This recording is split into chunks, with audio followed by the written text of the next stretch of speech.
disponible. Notre tissu industriel, il y a les grands acteurs, les Safran. Nous sommes sur la nationale 86. Et d'ETI qui travaillent dans l'armement, qui se plaignent de ne pas avoir de contrat long, qui se plaignent que ça ne va pas jusqu'à elles. Elles ont des petits contrats, elles n'arrivent pas à avoir une longueur de vue. Comment on peut faire en sorte que ce tissu de PME soit plus solide? Alors, dans le cadre de la transformation de la DGA, et d'ailleurs même depuis plusieurs années, c'était depuis la crise Covid, on avait vu effectivement que notre base industrielle des plus de défense, elle repose aussi sur ce tissu de PME. Il n'y a pas que les grands groupes. Et donc nous y sommes effectivement vigilants depuis maintenant plusieurs années. Beaucoup de choses ont été faites, notamment dans cette démarche d'économie de guerre dont on parle maintenant depuis 2 ans. Beaucoup de goulots d'étranglement ont été résorbés. On a en fait aussi relocalisé sur le territoire français tout un ensemble de productions et d'activités au profit des PME qui sont importantes pour produire des gros équipements de défense. Si par exemple il vous manque un collecteur ou un équipement qui rentre dans la fabrication d'un Rafale, c'est ça qui va retarder la totalité de la production de l'avion de combat. Donc, dans le cadre de la transformation de la DGA, nous avons maintenant aussi en fait un nouveau plan au profit des PME. Et d'ailleurs, il s'étend un peu aussi aux ETI et aux startups. Donc c'est beaucoup plus large que ce qu'on faisait avant. Et ça répond en fait exactement au point que vous mentionnez. Donc notamment aider en fait nos PME à accéder au financement, les aider à accéder à la commande publique aussi, simplifier nos clauses contractuelles pour les PME. Et d'ailleurs, j'en veux pour preuve que maintenant, en fait, l'année dernière, en 2023, en fait, c'est quand même un quart du financement de l'ensemble du ministère des Armées, de nos commandes, donc 6 milliards qui ont été en fait accordés aux PME, aux ETI et aux startups. Et dans le cadre de la direction de l'industrie de défense que nous avons créée, comme vous le savez, au sein de la DGA, a été nommé notamment un médiateur des entreprises et un délégué interministériel aux PME. Il y a une autre critique qui est, vous avez parlé de la vélocité qui peut manquer parfois en Europe et qui fait que certains pays se tournent vers les États-Unis. Une critique qui a pu être adressée à la Direction Générale de l'Armement qui a un peu sa lourdeur administrative. Et le ministre, votre ministre de tutelle, Sébastien Lecornu, a récemment appelé la DGA à retrouver l'esprit pionnier en faisant preuve d'audace, de transgression et de prise de risque. Est-ce que la DGA n'était pas devenue un peu trop conservatrice ou en tout cas trop bureaucratique? Et est-ce que ça change? Alors conservatrice et bureaucratique, non, je ne crois pas. En fait, depuis 2 ans, avec ce projet qu'on a appelé Continuez tout droit sur A3. Pulsion, donc avec le délégué général. Donc il est 7h20 du matin. En fait, mis en œuvre déjà une nouvelle organisation qui nous rend plus réactifs, plus agiles. Alors ça veut dire notamment qu'on a, en fait, on s'est redoté d'une capacité d'anticipation stratégique. On a aussi en fait tout cet aspect. Continuez tout droit sur A3. De simplification de l'expression du besoin et aussi de communauté de destin avec nos armées, puisqu'en fait la DGA. Donc nous sommes sur la 3 direction le périphérique. De plus en plus complexes. Et donc c'est vraiment dans le cadre d'un travail tout à fait en commun avec les armées qu'il faut arriver à faire tout ça.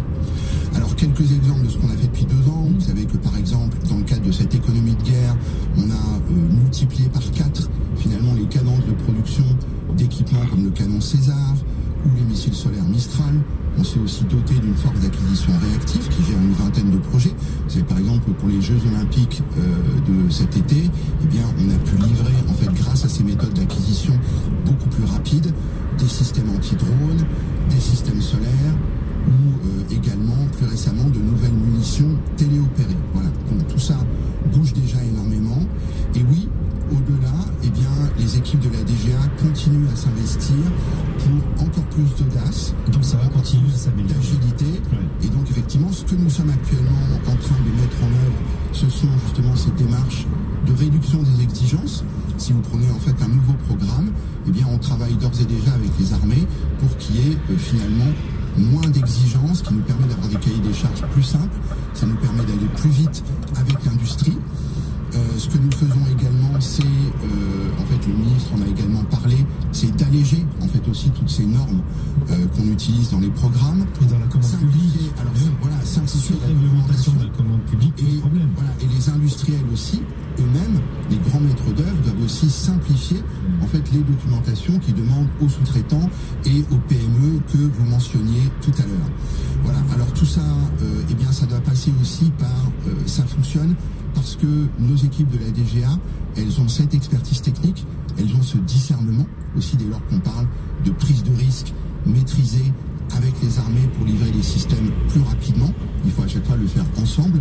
On l'indiquait, on le mentionnait, et effectivement tout ça passe par effectivement cette expertise technique et ce discernement qui est ce pragmatisme aussi qui est indispensable. Alors Thierry Kerlier, de l'audace, c'est super, mais pas de budget. Enfin, je veux dire pour la France. Pendant ce temps-là, avec la motion de censure, on revient à zéro. Est-ce qu'il y a des risques sur le budget de l'armée? Est-ce que vous avez des informations sur la continuité de budget qui serait opérée?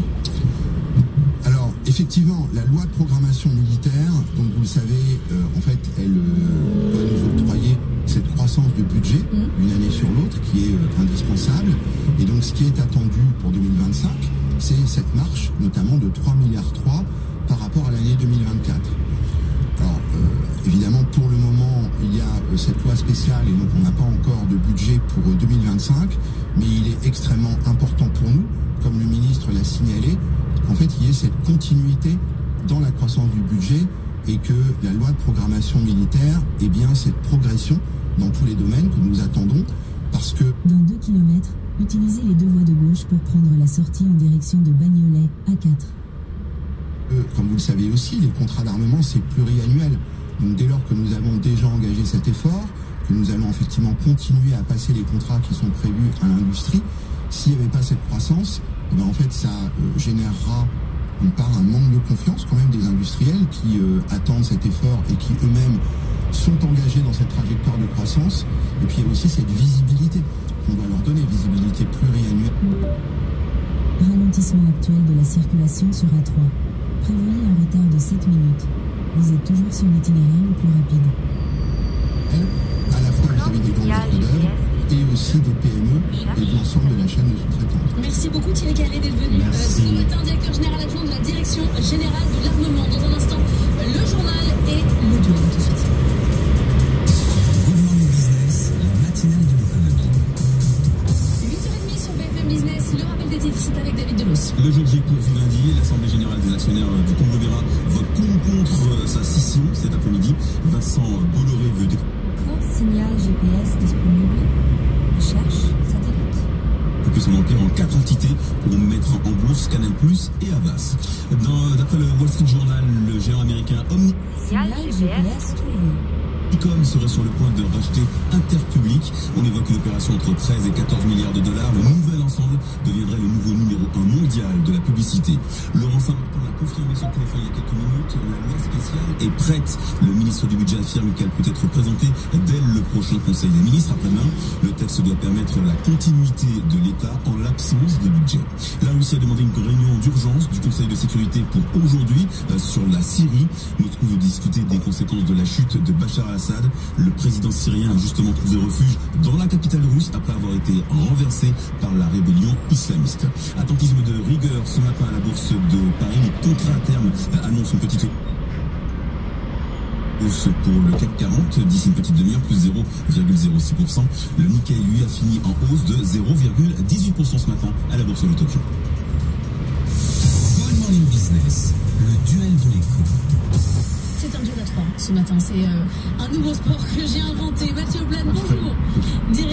Un trio quoi. Allez, Mathieu Plane, directeur adjoint du département analyse et prévision de l'OFCE, Éric Delannoy, président fondateur de Tenzi Conseil. Bonjour, et à côté de vous, donc Mathieu Pechberti, parce qu'on va parler ensemble de Vivendi. Mais avant, cette loi spéciale a donc été mise en place, elle est prête pour être votée en Conseil des ministres. Pendant ce temps-là, Patrick Martin nous dit par exemple ce week-end dans la presse que la situation conjoncturelle est de plus en plus compliquée. Il parle même de récession, qui est déjà le cas dans le pays. Juste avant, Radar fixe à 500 mètres.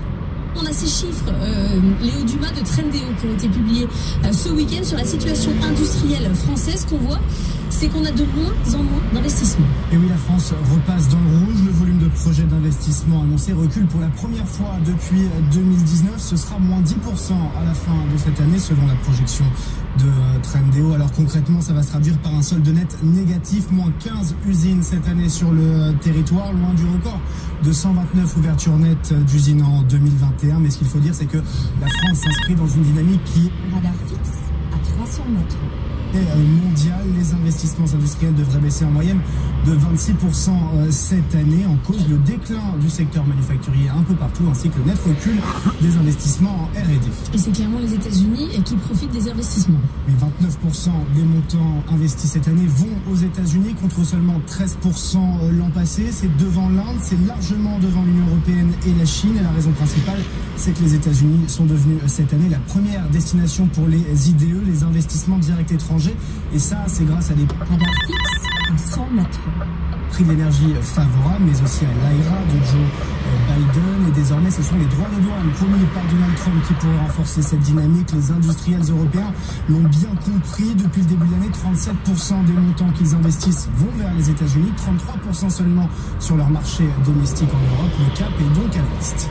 Merci beaucoup. Léo, Mathieu Plan, comme Patrick Martin nous dit, on est déjà en récession. L'incertitude politique, ça pourrait peser à hauteur de 0,3% sur la croissance 2025. Il a raison ou il essaye de nous faire peur? Je dirais il a raison, peut-être qu'il amplifie un peu les choses. Alors, il y a deux choses. La récession, il n'y a pas de récession actée pour le moment. C'est ce qu'il ressent, premièrement. C'est-à-dire que pour une récession, il faut 2 trimestres de croissance négative. Pour le moment, on n'a pas enclenché du 4e trimestre, qui est d'ailleurs pas terminé. Par contre, les indicateurs sont clairement pas très bons. Et le chiffre que vous citez, les moins 0,3% de croissance pour 2025, c'est un chiffre de l'OFCE. En fait, c'est une étude de l'OFCE sur laquelle on a essayé d'évaluer quel pourrait être l'impact de l'incertitude sur la croissance française à partir d'indicateurs un petit peu compliqués. Et ça, c'était une hypothèse, en plus, qui était avant la motion de censure. C'était déjà avec l'incertitude dans le climat qu'on avait depuis le projet de loi de finances, qu'on voit que depuis la dissolution, même pour être précis, on est à un niveau d'incertitude de politique économique qui est remonté de façon assez nette et qui est resté assez élevé. Et j'allais dire, on n'a pas franchi encore une étape depuis la motion de censure. Donc cette hypothèse-là, c'était... Ça pourrait être pire. Donc voilà, j'allais dire, le moins 0,3 serait presque une fourchette un peu basse si jamais on ne trouve pas de solution. C'est-à-dire peut-être que ça va retomber, on ne sait pas, on va peut-être avoir des bonnes surprises. Mais là, on a quand même franchi un cap avec la motion de censure et donc ce moins 0,3 est presque effectivement assez conservateur. Eric Delannoy, quel est votre ressenti sur le climat des affaires ? L'indice de confiance des entreprises est au plus bas depuis 2008, ce qui est quand même un signal. Maintenant, moi je suis toujours extrêmement surpris de voir qu'on parle en permanence de l'accroissement de l'incertitude quand on est finalement dans un monde dont on n'arrête pas de dire qu'il est de plus en plus incertain. Donc l'incertitude plus incertitude, je ne sais pas tellement où ça va. Le fait est que la situation française, c'est moins une incertitude politique que le fait que si jamais on continue comme ça, les mesures qu'on devra prendre pour pouvoir faire en sorte que ça aille mieux seront de plus en plus restrictives contre la croissance. Et c'est bien ça dont il s'agit, plutôt que le fait qu'on ne sait pas où on va. Le fait qu'on ne sache pas où on va, on le sait depuis... j'ai jamais vu des patrons dire... Jamais su où on allait, c'est ça? Non, mais j'ai quand même... Là particulièrement, non. Non, mais franchement, honnêtement, quand vous regardez la loi de finances, le budget tel qu'il n'est pas voté aujourd'hui, c'est un budget dont le nombre de gagnants est supérieur au nombre de perdants, puisque tel qu'il était voté, on durcissait, on réduisait le déficit budgétaire. Donc, on a des grands gagnants qui sont les retraités, on a des grands gagnants, on a quelques perdants, quelques gagnants, pardon, CMA-CGM est un gagnant du fait que la loi n'est pas votée. On peut faire la liste de toutes les personnes qui auraient été impactées par ce budget. Donc le problème n'est pas tellement qui est impacté ou n'est pas impacté par le budget, le problème c'est que plus on attend, plus le déficit budgétaire va s'accroître, plus on aura une défiance de confiance des investisseurs étrangers, plus on devra prendre des mesures drastiques qui vont générer une perte de croissance. Mais justement, Mathieu Plan, je reviens quand même à ce que racontait Léo Dumas sur les investisseurs étrangers. C'est pas la dissolution qui leur fait peur, c'est l'AIRA qui fait que de toute façon, ça n'a rien à voir avec nos considérations non politiques nationales. Il y a plusieurs choses. D'abord, effectivement, ce qu'il faut noter, c'est que le risque géopolitique est toujours là. C'est clair, alors peut-être qu'il s'était apaisé au delà d'un retour de Donald Trump, donc ça fait maintenant quelques années qu'on vient de ce risque géopolitique. La nouveauté, c'est que on a aussi un risque national, ce qui était quand même, qui est nouveau d'ailleurs, des investisseurs étrangers. Signal GPS disponible. Recherche satellite. favoriser aussi l'investissement en France parce qu'il y a une forme de stabilité politique. Alors ça, on a perdu quand même un énorme point d'attraction avec cette dissolution et l'incertitude que ça peut engendrer pour les mois et les années à venir. C'est-à-dire que le problème, c'est que vous ouvrez les tiroirs, vous ne savez pas trop quand est-ce que vous allez les refermer. C'est-à-dire que cette dissolution, on voit avec la motion de censure, on dit on a une loi spéciale, il y aura peut-être un gouvernement technique qui va se mettre d'accord sur des choses assez basiques, mais c'est quoi l'étape suivante? C'est-à-dire, est-ce que c'est une nouvelle dissolution? Et s'il y a dissolution, est-ce qu'il y aura une majorité? Et si oui, quelle majorité? Donc si vous regardez ça, c'est vrai que à moyen terme, c'est assez inquiétant, surtout quand vous avez un déficit qui est à plus de 6% du PIB, quand la moyenne de la zone euro est à 3, et que globalement, on doit faire un effort de 100 milliards. Donc c'est vrai que dans ce contexte-là, ça pose beaucoup de questions, pas que pour les étrangers, mais aussi pour les entreprises résidentes. C'est-à-dire que typiquement sur l'investissement ou l'emploi, quand vous êtes une entreprise, vous avez besoin d'un peu de visibilité, un peu de lisibilité, un peu de stabilité fiscale. Le problème, c'est que vous ne savez pas à quelle sauce vous allez être mangé, entre guillemets, pour parler un peu vulgairement. C'est vrai aussi du côté des ménages, en réalité. Dans 200 mètres, utilisez les deux voies de gauche pour prendre la sortie en direction de Bagnolet, A4.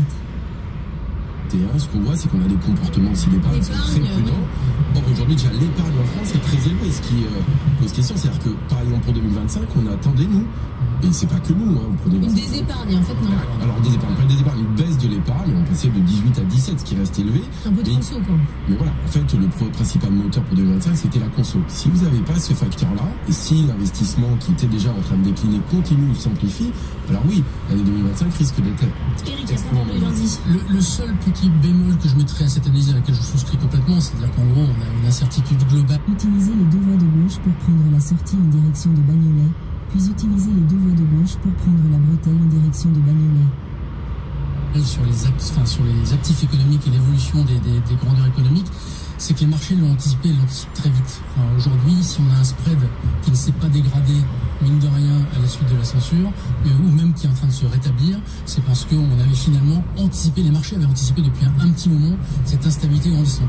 Donc moi, je ne vois pas en quoi, si ce n'est ce qu'on appelle une prophétie autoréalisatrice, qui est de dire, à force de dire que ça va aller mal, ça finira par vraiment aller mal, on a quand même des marchés qui aujourd'hui ont déjà anticipé, ne dégradent pas. Oui, mais quand vous regardez le CAC par rapport aux autres marchés européens, c'est une catastrophe. C'est vrai, mais c'est une catastrophe. Regardez sa dynamique depuis le début de l'année par rapport aux États-Unis. On est sur un trend qui, à mon avis, sur des tendances longues de décrochage de l'Europe par rapport aux États-Unis, ce qui est pour moi un Utilisez les deux voies de gauche pour prendre la bretelle en direction de Bagnolet. autre sujet, amplifié par des problématiques nationales, c'est vrai, mais je veux dire, le poids de la France dans tout ça, il est quand même pas... Le vrai risque que l'on a, c'est que... Enfin, la bonne nouvelle quand même, c'est qu'on a un spectre de... Continuez pendant 800 mètres. De choc budgétaire qui était lié au programme du NFP qui s'est quand même éloigné et qui ne reviendra a priori pas, et qui fait quand même qu'on va aller vers une normalisation de budget qui va vers des mesures qui ramènera le déficit budgétaire peu ou prou aux alentours de 5-6%.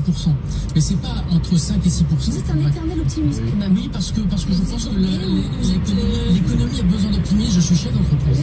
Et en fait, de voir des politiques qui n'arrêtent pas de dire que tout va mal, alors que nous, on se bat au quotidien pour essayer de faire en sorte que ça... Oui, mais maintenant, on a des chefs d'entreprise qui viennent dire que ça va mal. Alors ça, c'est le rôle des... D'abord, pas tous. Je veux dire, quand vous allez chez Impact France, qui sont des optimistes par rapport au rôle de l'entreprise dans la société, ce sont aussi des optimistes. Le MEDEF a traditionnellement eu une posture pessimiste pour essayer d'obtenir des gains et des postures pro-business. Mais non, mais demain, on fera un débat Julia Fort face à Dominique Kerlac, on fera Impact face à MEDEF. Voilà. Dernier mot sur le budget et après on passe à Verdi. Oui, non, sur le budget, non, la question, c'est que, effectivement, c'est pas que la crise économique, elle est à modérer, parce qu'on regardait la croissance française, elle n'est pas plus basse que la zone euro. On restait attractif, je veux dire, la France, on n'est pas devenu la Grèce en 6 mois, ça c'est clair. Il faut quand même être clair, alors qu'il y a 6 mois, on disait que l'économie française se portait relativement bien. Le problème, c'est qu'on a une crise politique, et quand vous avez une crise politique, vous créez beaucoup d'incertitudes, et on le dit, sur les questions budgétaires, sur les questions de loi de finances, sur la capacité à se mobiliser collectivement pour un programme qui n'est pas très populaire, qui s'appelle le redressement des comptes publics.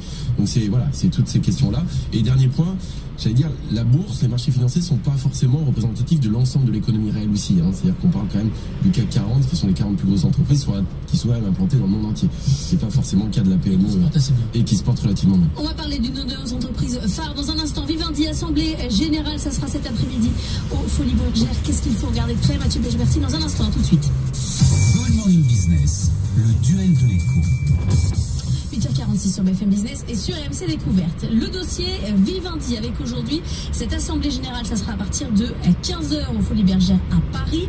Le projet Mathieu Pechberti, c'est 4 entités différentes, ça vaut plus qu'une seule entité, c'est à peu près ça. C'est exactement ça, Vivendi vaut en gros 10 milliards d'euros en bourse et l'idée théorique, c'est de dire on va tout éclater et on va coter de manière indépendante en bourse les grosses entités de Vivendi, à savoir Havas, Canal+, et Hachette, qui est en fait déjà coté parce que c'est le groupe Lagardère, et puis ça vaudra, mettons 15 milliards pour être sympathique avec Vincent Bolloré, et donc il aura gagné de l'argent, ce sera formidable, et ses actionnaires minoritaires seront ravis. Sauf que ça, c'est l'idée théorique, et qu'en pratique, les actionnaires minoritaires, eux, sont extrêmement mécontents de ces opérations.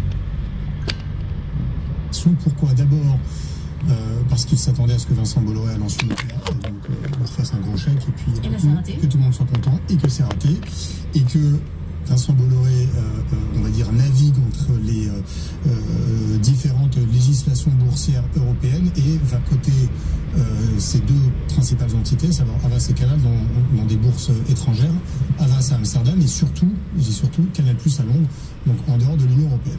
Alors, on reviendra sur le dossier Canal+ et sur la TNT après, mais Eric, votre sentiment sur ce dossier Vivendi ? Mon sentiment, c'est que, comme dans beaucoup de moments dans les gestions actionnariales, les gros bouffent les petits. C'est-à-dire qu'en gros, en France, objectivement, il y a d'autres dossiers comme ça. Le dossier United, on est un exemple parfait. C'est qu'à un moment, les gros actionnaires font en sorte de n'avoir aucun scrupule à ruiner ou à désavantager les petits actionnaires, alors que les petits actionnaires Radar mobile à 500 mètres. En général, ont plus besoin de ces actions que les gros. Mais c'est le principe d'être majoritaire aussi. Oui, c'est le principe des majoritaires. Simplement, peut-être qu'il y a des voies de recours, il y a des voies de protection, il y a des voies d'information qui, aujourd'hui, quand on voit l'éclatement et la complexité juridique de ce qu'ils sont en train de faire. Dans 200 mètres, rejoindre boulevard périphérique. Notamment sur les critères. Enfin, c'est juste Radar mobile à 300 mètres. Compréhensible pour la plupart des actionnaires qui n'ont pas 40 000 avocats qui vont travailler dessus. Donc pour moi, il y a de toute façon dans ce système de gestion actionnariale un vrai problème d'information des actionnaires. Mais c'est français, c'est ce que je retiens. Ou c'est Moi, je ne connais que la partie française, étant investisseur également. Je vois qu'à chaque fois, les petits actionnaires se font gruger par les gros actionnaires et que la législation ne les protège pas. Et ça donne pas envie d'acheter des actions, d'aller en bourse. Bien sûr que non, ça ne donne pas envie parce qu'on ne sait pas de quelle manière on va être mangé. Enfin, je veux dire, encore une fois, la complexité juridique et le manque d'informations qu'il y a vis-à-vis des actionnaires sur les dispositifs juridiques dont les gros actionnaires peuvent profiter en toute opacité, c'est juste insupportable. Moi, c'est ce que je retiens de ce système-là. Pour le reste, le fait que Vivendi, que Bolloré s'en mette plein les poches, enfin, je veux dire, c'est le sens de l'histoire. Ils vont pas payer la prime de contrôle, et donc forcément, ils vont avoir une action qui vaudra beaucoup plus, mais qu'ils vont payer beaucoup moins. Mais vous dites que ça dégoûte un peu de la bourse, quoi. Oui, ça dégoûte un peu de la bourse. Ouais. Mathieu. Non, juste. Enfin, souvent on dit d'ailleurs, on disait beaucoup d'épargne en France. Un niveau important. Donc, et souvent, ce qui est aussi dit, c'est que Continuez sur le boulevard périphérique pendant 7 km. Le problème, c'est que cette épargne, elle est quand même très sécurisée. Il n'y a pas beaucoup de prise de risque. Radar mobile à 100 mètres. Et notamment, elle ne financerait pas assez l'économie, notamment, j'allais dire, des entreprises. Ralentissement actuel de la circulation pour cause d'accident sur boulevard périphérique. Prévoyez un retard de 19 minutes. Il y a un accident sur le boulevard périphérique. Donc, il y a l'actionnariat. Et c'est vrai que ça montre ça aussi. C'est pas juste un problème de culture, en réalité. C'est aussi la connaissance, effectivement, du risque qu'a le petit actionnaire face à des gros actionnaires, sécuriser cette épargne-là. Et effectivement. Radar fixe à 100 mètres. On voit que vous jouez pas dans la même cour d'école, quoi. Et donc, du coup, ça peut poser question. C'est vrai que c'est important d'avoir cette sécurité aussi quand vous êtes actionnaire, même petit actionnaire, même si vous n'avez pas une grosse épargne, de savoir que quelque part votre épargne est un peu plus sécurisée que face à ces gros actionnaires. Mathieu Pechberti, Vincent Bolloré a annoncé aussi la semaine dernière que Canal+ donc ne sera plus sur la TNT. Est-ce qu'il y a un sujet entre Vincent Bolloré et la France? Oui, enfin, en tout cas, ce qu'on voit d'abord, c'est qu'il y a des décisions symboliquement très fortes. Évidemment, le détonateur, c'était l'éviction action de C8 de la TNT l'été dernier, qui a été évidemment très mal prise par le groupe Bolloré, on s'en souvient, et il a pris la décision il y a quelques jours de retirer les fréquences de Canal+ de la TNT, ce qui en soi en réalité n'est pas très surprenant, mais c'est symboliquement là aussi très fort. Et donc cette cotation à Londres, alors vous savez, c'est un petit peu comme la poule et l'œuf, c'est-à-dire que est-ce que c'est vraiment fait parce qu'il en a ras-le-bol de la France? Il y a un peu de ça, mais enfin c'est surtout fait aussi parce que, comme j'ai dit tout à l'heure, en mettant Canal+ à Londres, il va pouvoir ne plus être assujetti aux droits boursiers français, mais non plus aux droits britanniques. Donc il bénéficie c'est vraiment un cas d'espèce, un cas d'école qui a été trouvé par des bons avocats. Non, il n'en a pas, parce que depuis le Brexit, il y a une loi qui stipule que le droit boursier s'impose aux entreprises britanniques cotées à Londres. Donc lui, il sera une entreprise française, mais cotée à Londres. Donc voilà, il y a aussi effectivement cette ambiance à dire de toute façon, en tout cas c'est ce que raconte très facilement l'entourage de Vincent Bolloré, c'est que voilà, on lui tape dessus, on critique, notamment pour ces sujets médiatiques et politiques avec C8 et CNews. Voilà, c'est un peu le bras de l'or de Vincent Bolloré. Non, simplement, j'ai pas grand-chose à rajouter, si ce n'est qu'il y a un terme pour ça, c'est que le système boursier français aujourd'hui autorise les arnaques légales, en fait.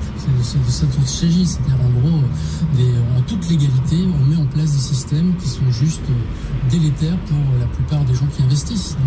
Donc voilà, pour le reste, on est dans une complexité juridique telle que je ne saurais pas commenter.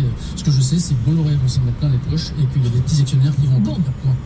Sauf que les petits actionnaires... Non mais, pardon, moi je ne défends ni l'un ni l'autre, mais quand on est petit actionnaire, on voit bien depuis 10, 20, 30 ans que investir aux côtés de Bolloré, c'est jamais tout à fait une bonne affaire, parce qu'à la fin, il fait des opérations qui lui sont favorables. Mais c'est vrai auprès de tous les groupes, en fait.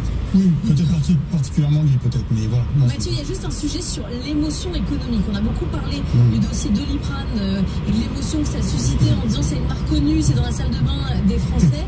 Là, sur le dossier Canal+, on n'a pas entendu de politique dire c'est scandaleux, ils vont se coter à Londres. Oui, parce que je pense pas que c'est considéré comme un actif stratégique, c'est-à-dire à tort. Non mais oui, à tort. Mais c'est vrai que dans l'imaginaire des Français.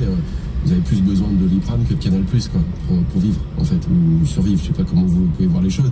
Donc c'est vrai qu'il n'y a pas cette même émotion, clairement. Alors pourtant, il y a des enjeux stratégiques aussi qui existent. Mais voilà, je pense que c'est surtout bien ça. Il nous reste 1 minute, Mathieu.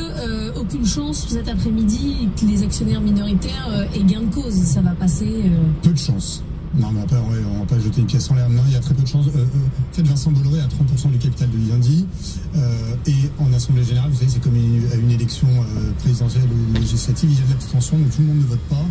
Et donc, en général, il y a environ 30% des actionnaires qui ne votent pas. Et donc, il a 30% sur 70%. Il a quasiment la moitié des votes. Très honnêtement, ce serait extrêmement surprenant que cette scission soit rejetée.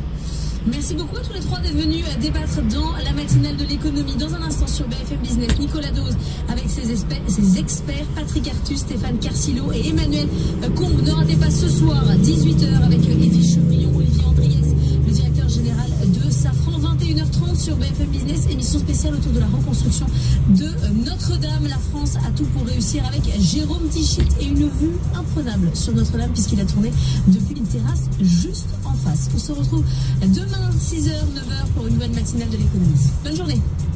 Selon France Info Sport, le flash, hier à 5h37. Découvrez Patriote, l'autobiographie d'Alexei Navalny, l'un des hommes les plus courageux de notre temps. Le leader de l'opposition russe qui a donné sa vie pour son pays livre son histoire. Un récit tour à tour fougueux, tragique, drôle et inspirant. Patriote, la dernière lettre au monde d'Alexei Navalny aux éditions Robert Laffont. France Info. Et en handball, Marie, les Françaises qualifient pour les demi-finales de l'Euro. Oui, les Bleus dans le dernier carré grâce à une victoire 31-27 face à la Suède hier soir. 6e succès en autant de rencontres et une mission accomplie pour le sélectionneur Sébastien Gardi. Match-là avec le sourire et la qualification en poche, donc ça c'est acquis. Et j'ai trouvé qu'elles s'étaient pleinement rendues la tâche facile. Finalement, elles ont décidé de mettre en place certaines stratégies et elles en tirent les dividendes. Bravo à elles. Effectivement, si on ne veut pas croiser la Norvège, ça serait bien de finir premier de la poule, mais finalement, est-ce que c'est très important? On va s'engager, nous, dans notre démarche de progresser match après match. J'espère qu'on saura encore capitaliser miser là-dessus pour mettre à défaut cette belle équipe d'Hongrie. Sébastien Gardio au micro de Bein Sport. France-Hongrie, match pour la première place du terrain. Et la superstar du Real Madrid, Kylian Mbappé, sort du silence. Depuis le début de saison, entretien diffusé hier soir dans l'émission Click sur Canal+. Il était très attendu, puisqu'au-delà d'un niveau de jeu décevant, de nombreuses questions se posent autour de Kylian Mbappé, accusation de viol venant de Suède, distance prise avec les Bleus et même soupçon de dépression. Bonjour Nicolas Perronnet. Bonjour à tous. Et tous ces sujets ont été abordés, à commencer par le coup. Oui, cette affaire suédoise, cette enquête pour viol qui le viserait après une virée à Stockholm au mois d'octobre. Selon certains médias du pays, le capitaine des Bleus ne s'était jamais exprimé sur le sujet. Et ça a été assez court dans cet entretien, mais Kylian Mbappé affirme ne pas se sentir concerné. Non, pas du tout. J'étais surpris, je suis toujours surpris derrière. Moi, j'ai rien reçu, pas de convocation, rien. Le gouvernement suédois n'a rien dit, donc je ne suis pas concerné. Et si la justice te convoquait? C'est vrai, tout naturellement. Kylian Mbappé qui avait, on le rappelle, décidé de partir à Stockholm pendant un rassemblement de l'équipe de France auquel il ne participait pas, préservé par le sélectionneur Didier Deschamps en raison d'une petite blessure. Et ses absences en équipe de France, Nicolas, c'était l'autre sujet très attendu. Oui, parce que ça c'était en octobre, mais il y a eu ensuite le rassemblement de novembre où là aussi le capitaine est resté loin des Bleus. Cette fois pas de blessure, mais un choix de Didier Deschamps que Kylian Mbappé n'a pas voulu commenter. En novembre, je ne peux pas dire. Parce que c'est une décision du coach et je me range derrière ce qu'il a dit. On a discuté tous les deux et d'ailleurs il le dit en conférence de presse. Il dit qu'on était deux et que si ça sort, il sait d'où ça vient. Donc il ne veut pas que ça se sache et je respecte totalement sa décision parce que c'est lui le patron, c'est lui le boss. En tout cas, je voulais y aller, mais je ne peux pas dire. Mon amour pour l'équipe de France n'a pas bougé, dit malgré tout Kylian Mbappé, mais cette absence-là, vers son silence. Radar fixe à 500 mètres. Performance décevante au Real Madrid, tout cela a contribué à nourrir des interrogations sur son état psychologique. Et sur ce sujet, en revanche, réponse sans aucune ambiguïté. Oui, j'ai eu des moments, j'étais fatigué. On n'est pas dans la dépression. Il y a des gens qui souffrent vraiment de dépression. Hein. Et ces gens-là, il faut les aider parce que c'est un sujet qu'il ne faut jamais négliger. Hein. C'est sûr qu'à un moment, j'ai eu un épuisement, j'étais fatigué, tous les jours, comme n'importe quel humain au travail. Tu sais, les gens, c'est parler pour parler. Et c'est gratuit. La fatigue peut-être donc un début d'explication à la question sportive. Pourquoi Kylian Mbappé est-il devenu l'ombre de lui-même sur un terrain de football? Ces 52 minutes d'entretien n'ont pas franchement apporté la réponse. Nicolas Perronnet, service des sports de France Info. Selon RMC, le top de l'after-foot, aujourd'hui à minuit 52. Radar fixe à 300 mètres. RMC. 31 minutes de Mireille Ferrand sont là. Pogba intéresserait l'OM. Florent Germain a mené l'enquête. Il nous dit ce soir, d'ailleurs, un article à retrouver sur rmcsport.fr, il nous dit difficile mais pas impossible. Alors je rappelle que pourquoi est-ce que c'est revenu sur le tapis? Parce qu'Adrien Rabiot a remis une pièce dans la machine après le match à Saint-Etienne. Déjà il y a 3 semaines, en conférence de presse, il avait lancé un appel du pied à Pogba, disant moi je conseille de venir à Marseille. Et là il a à nouveau insisté. On peut peut-être supposer que les deux ne sont pas. Radar fixe à 100 mètres. Parler, je sais pas, que peut-être Pogba dit à Rabiot, bah ouais, dis-le, moi pourquoi pas, ça pourrait chauffer. Aujourd'hui, nous dit Florent, il n'y a aucune discussion en cours entre l'OM et Pogba, mais lui il se verrait bien jouer en France. Voilà, il connaît Mehdi Benassia bien sûr, donc voilà la situation ce soir. On va dire que Pogba et Marseille se tournent un petit peu autour, quoi. Et je sais pas trop ce à quoi il faut répondre. Est-ce que la question c'est bonne idée ou pas bonne idée pour l'OM au moment où Marseille a trouvé une équipe de prendre Pogba? Alors déjà première chose, Rabiot ça doit faire 2 ou 3 fois qu'il en parle. À un moment tu as envie de lui dire c'est toi le directeur sportif, c'est quand même étonnant. T'es son agent ou... étonnant cette prise de position, que tu le dises une fois, ok, mais là que tu le dises une fois il se dit il y a un coup à faire, faut y aller. Oui, mais c'est pas à lui de gérer ça. Bon bref, il le dit, ce sont pas de problème qu'ils le disent quoi. Après tu demandes à l'OM, au club, comme a fait Flo Germain, j'ai demandé aussi, ouais pour l'instant on pense au match à venir, en janvier on pensera mercato. Ça c'est en gros une phrase qui veut dire on va quand même se renseigner. Après, est-ce que c'est une bonne idée? Est-ce qu'ils peuvent le faire financièrement? Visiblement, il sera gratos, donc tout va être un petit peu dans le salaire.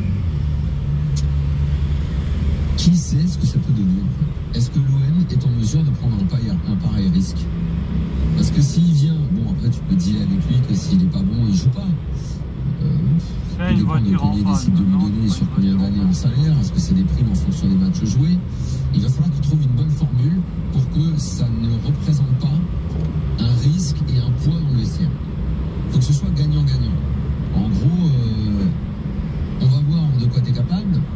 Si tu peux jouer, si tu joues, on te paye en fonction, mais surtout qu'ils ne se mettent pas une charge financière sur le dos. Parce que c'est impossible de savoir si Pogba peut retrouver un niveau. D'abord, rappelons quand même qu'en club, Pogba, je ne sais même plus à quand ça remonte la dernière fois qu'il a été performant. Il faut peut-être remonter à 2017, 2018. Est-ce que maintenant, Manchester, de temps en temps, mais il était souvent blessé et souvent pas terrible. C'est aussi un peu pourquoi. Oui. Non, mais tu vois, si par hasard, il s'est enlevé, les problèmes ont été les embouteillages, les périphéries de Paris. Oui, mais c'est pour ça que j'ai dit qu'on ne sait pas. Donc il faut éviter de se mettre une charge sur le dos. Et qu'il faut que ce soit. Tu remontes à 2017 et il y a quand même la Coupe de 2018. C'est en club. En club, après, il a eu du mal, même à Manchester et tout. Il faut remonter pour un Pogba au niveau et régulier en club, très très loin. Très très loin. Bon. Donc il faut que ce soit hyper calculé et que si jamais il y arrive, en plus c'est marrant que ce soit Rabiot plus loin. Je regardais, j'attends la note, tu il disait ce Philippe sa place. Je me disais, mais si jamais il est pas de son niveau, en fait la place que tu occupes en ce moment sur le terrain, ça irait parfaitement Pogba. C'est pour ça que moi, le vrai problème, c'est un problème de riche peut-être, parce que tu te dis, est-ce que notre Ligue 1 a le droit de refuser Pogba? Moi je dis non. C'est-à-dire que tu vois, la Ligue 1 actuelle, si tu as la possibilité de l'avoir quelque part, non mais je veux dire, tu vois, rappeler le pari, tu vois, mais quand Rabiot est venu, moi je suis content que Rabiot soit en Ligue 1. Donc moi si tu me dis Pogba, même si on ne sait pas effectivement dans 4 km on prend la hache. J'ai envie de voir. Moi je suis d'accord avec toi, j'ai envie de voir, mais avec l'idée économique de pas et que l'OM ne se mette pas en danger là-dessus. Ça c'est un sujet, moi l'autre sujet que je voulais aborder, c'est vraiment qui est plus la gestion du vestiaire, pas tant des égos, mais du vestiaire et de ce milieu de terrain. On venait de dire depuis quelques afters, et à juste titre, qu'avec ce double pivot et les deux devant, Greenwood, Rabiot et Rochebach plongé avant, on avait trouvé son système. Il est évident, et c'est pour ça que c'est assez intéressant effectivement de voir quel poste tu peux imaginer, que là, déjà, Rabiot qui intègre l'OM, ça fait du jeu de crâne, y compris par rapport à Kondogbia pour De Zerbi. Si tu rajoutes Pogba, c'est pas forcément simple de savoir comment tu organises tout ça. Mais après, sur le principe, moi je te dis, la Ligue 1 au jeu. Code signal GPS disponible. Cherche satellite. Oui, ne peut pas, si c'est possible pour l'un des clubs de Ligue 1 aujourd'hui, ne peut pas, on va dire, faire le nez, en tout cas doit effectivement travailler sur ce dossier-là. Signal GPS trouvé. Parce qu'évidemment, on a besoin de joueurs comme ça. Et le rebond de Pogba, ça m'intéresse parce qu'on a tellement dit, à juste titre, sans savoir exactement ce qui se passait autour de lui à l'époque, on s'est tellement désolé de le voir parfois se perdre, de ne pas être à son niveau. Quand tu lis, quand tu vois tout ce qui lui est arrivé, tu te dis, ouais, je comprends mieux les blessures, je comprends mieux on va dire, des fois, la déperdition un peu mentale et psychologique. Donc, quand tu sais ce que ce joueur-là est capable de faire, tu as quand même, et si comme par bonheur sa sanction a été réduite, tu as envie de le voir et si possible en Ligue 1. Michael est là au 32-16, supporter marseillais. Salut Michael. Et bonsoir l'équipe, bonsoir tout le monde. Salut. Michael, tu prends Pogba? Si on peut le faire, faut le faire. Est-ce qu'il faut le prendre sportivement? Je ne sais pas. Ça, comme a dit Daniel, on ne peut pas le savoir. Et personne ne le saura. Aujourd'hui, par contre, si économiquement parlant, on peut le faire, faut le faire. Ça sera toujours un joueur d'expérience et ensuite quel risque ils prennent. Et je vais te dire, moi, quel risque ils peuvent éventuellement prendre. Le risque, et c'est pour ça que je dis qu'il ne faut le faire que si il y a zéro contrainte financière. Le risque, ça peut être de se dire, ok, il n'y a pas de transfert, mais Pogba, ça m'étonne qu'il joue pour rien. Donc, on dégage un salaire.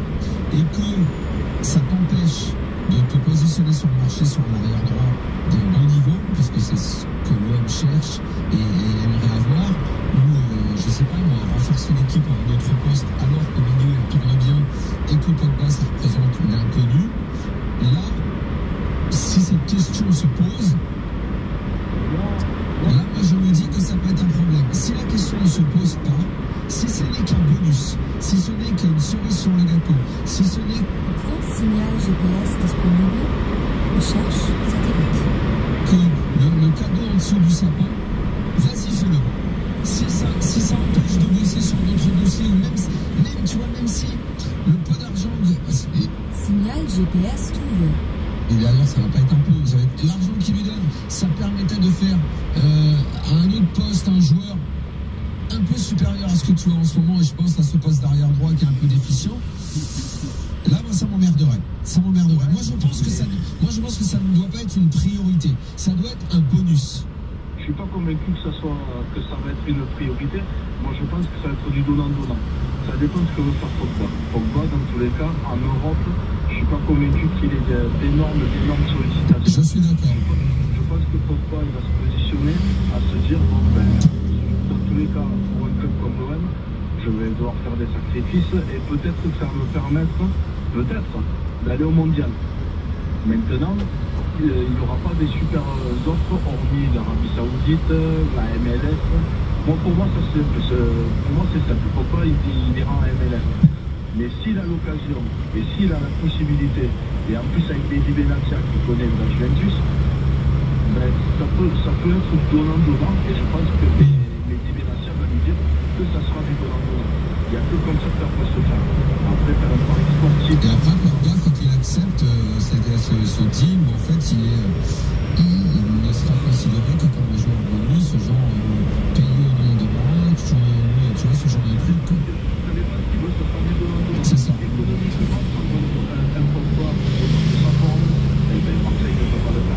aujourd'hui, voilà, c'est Pogba à un an, il va pouvoir revenir à 1 an et demi du mondial. Soit ça fonctionne, tant mieux, ça fonctionne pas. Okay. Il va. C'est Perpignan? Oui. C'est une région qui m'intéresse. Parce qu'on est pour qui à Perpignan? Notamment les supporters de Marseille, de Toulouse, de Montpellier. D'accord. C'est vrai. De Barcelone? Il y a beaucoup de Catalans qui sont pour Barcelone, mais moi c'est rien. Parce qu'il y a une zone où c'est le désert footballistique quand même chez toi. Là, on a eu le PFC dans les années 90. J'étais ramasseur de balles dans les années 90. Perpignan en Ligue 2? Oui, en D2. En D2, c'est vrai. Et la dernière fois qu'on a parlé de nous, ben, malheureusement. Dans 3 km, prendre la sortie à 6B en direction de Addis, Bordeaux-Nantes. C'est contre l'Ouest, c'est Canet-en-Roussillon. Ah oui, exact, Canet-en-Roussillon qui avait réussi l'exploit, exact. Voilà, quelle honte que j'ai eu. Merci Mickaël, salut. Merci à vous. À bientôt. Mickaël, tu es de retour quand tu veux. Ça fera chaque fois, ça va. Non, vous êtes très longtemps. Deuxième avis? Chut, tu fais quoi là? Je consulte les astres. Ah bon? En plein jour? Non, parce que le médecin vient de me dire de me faire opérer, mais bon, j'aimerais bien avoir un deuxième avis quand même. Et du coup, ils disent quoi les astres? D'attendre la nuit, il paraît qu'elle porte conseil. Bon, ben, attendons. Attendre des siècles pour obtenir un deuxième avis, c'est du passé. Avec Aesio Mutuel et deuxièmeavis.fr, obtenez un deuxième avis médical en moins de 7 jours. Aesio Mutuel, c'est ça la mutuelle d'aujourd'hui. Informations et conditions en agence sur aesio.fr. C'est tout pour vos actualités. Pour voir d'autres articles, ouvrez Google Actualités. Selon RMC. Selon France Info, le Flash, aujourd'hui à minuit 33. Revoyez vos classiques avec Petit TV. Ça, c'est Turbo, un classique. Moteur et action. Ah, ça, c'est Sunspark. Cultissime. Un gars, une fille. Le couple le plus iconique de la télé. Je t'aime, chouchou. Vos programmes favoris sont disponibles gratuitement sur Pluto TV à tout moment et sur tous les appareils. Pluto TV, des classiques déjà cultes et gratuits. France Info, l'info à 0h30.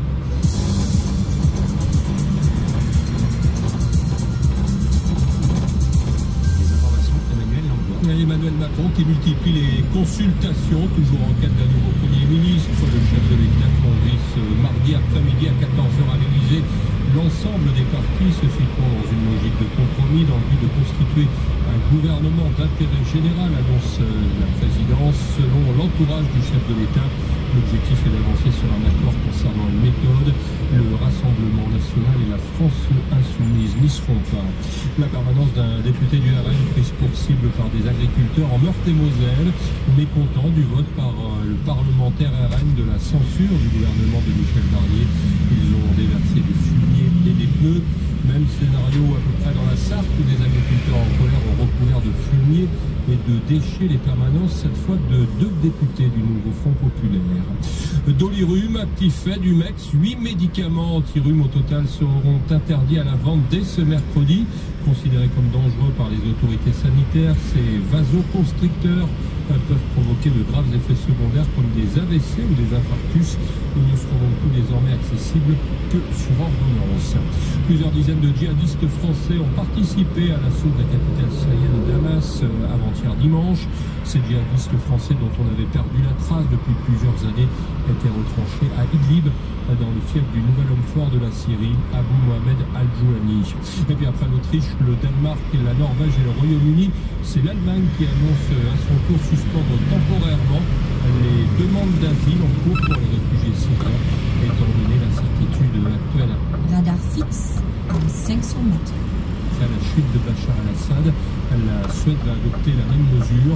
En France, le ministère des Affaires étrangères dit qu'il réfléchit.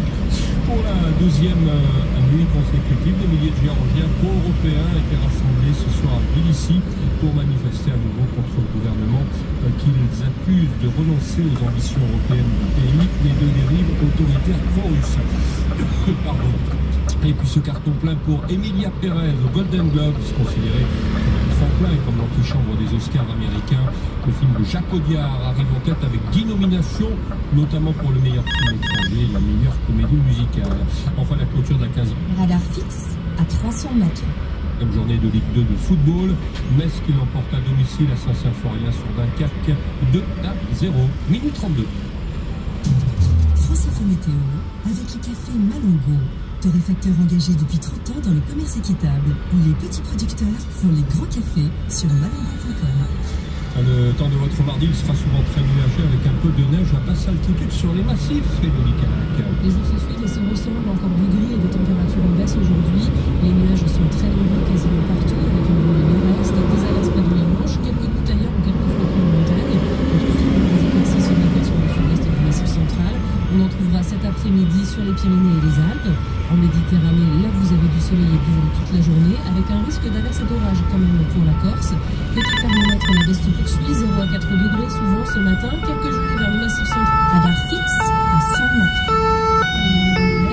Quelques degrés de plus en bord de mer, jusqu'à 7 degrés près de la Manche. Et puis cet après-midi, 3 à 7 degrés attendus, jusqu'à 10. Simon RFI, journal Monde, hier à 22h12.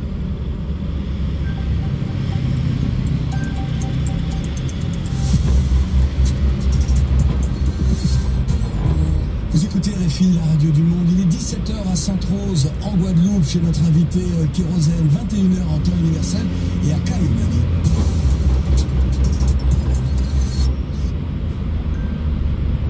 Et 22h à Paris. Le journal est présenté par Alban Leprince. Bonsoir Alban. Bonsoir Claudie, bonsoir à tous.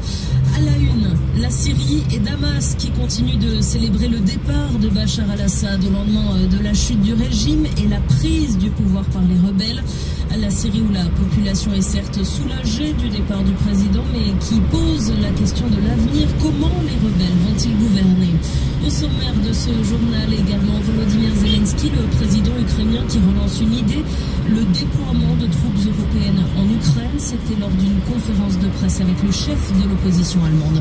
Et puis 2024 sera donc l'année la plus chaude, plus 1,5 degré par rapport à l'ère pré-industrielle selon l'Observatoire européen Copernicus. C'était la limite fixée par l'accord de Paris sur le climat. En Syrie, au lendemain d'une journée historique, la chute du régime de Bachar al-Assad. Le chef des rebelles syriens, Abou Mohamed al-Jolani, s'est entretenu aujourd'hui avec l'ex-premier ministre syrien pour pouvoir, je cite, coordonner la transition du pouvoir. Le parti de l'ex-président a affirmé de son côté qu'il soutiendrait la phase de transition dans le pays. À Damas, les sentiments des Syriens sont partagés entre inquiétude et espoir après plus de 50 ans d'un pouvoir quasi sans opposition. Julie Dengelov, vous êtes journaliste pour France 24, arrivée dans la capitale syrienne où malgré le couvre-feu en vigueur, la joie domine. Oui, tout à fait. Tout au long de la journée, nous avons pu assister à des scènes de liesse. On était notamment sur la place Omeyyad, qui est une grande place centrale de Damas. On voyait des familles tourner, parader sur cette place, entassées à 6 ou 7 dans une voiture, arborant le drapeau de la révolution syrienne, chantant, dansant. Et cette foule de la société civile était mélangée avec des rebelles islamistes qui paradaient sur leur moto ou leur pick-up et qui tiraient en l'air avec leur canonnage pick-up pour célébrer l'ère d'histoire. Pour vous donner juste un exemple concret, dans cette place du Omeyyad était jonchée de bruit.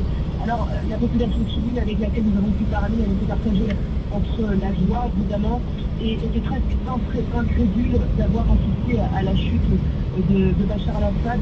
Un homme nous disait, je ne pensais pas vivre assez vieux pour vivre cela. Il était stupéfait par cette offensive éclair de seulement 13 jours. Un autre homme nous témoignait, c'est la fin de la Corée du Nord du Moyen-Orient. Avant, je n'aurais jamais pu vous parler. Avant, vous n'auriez jamais pu être là, m'a dit. Aujourd'hui, je n'ai plus peur de vous parler, je n'ai plus peur de parler. Et lorsqu'on interroge les citoyens sur la suite, ils sont vraiment entre l'espoir et l'incertitude sur ce que sera cette nouvelle. Récit à Damas de Julie Dengelov. Et après la chute du régime de Bachar al-Assad, la question qui se pose maintenant, c'est celle de l'après, de l'avenir. Comment les rebelles vont-ils gouverner? Basser est un habitant de Doum. Radar fixe à 500 mètres.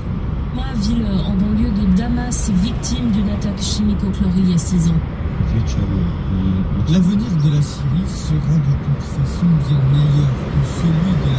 Dans 200 mètres, prendre la sortie à 6B en direction de Hadis, bord de Nantes.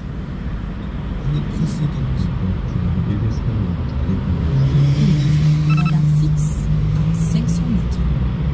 La première, c'est que la période précédente était la pire pour la propagation de valeurs de dictature.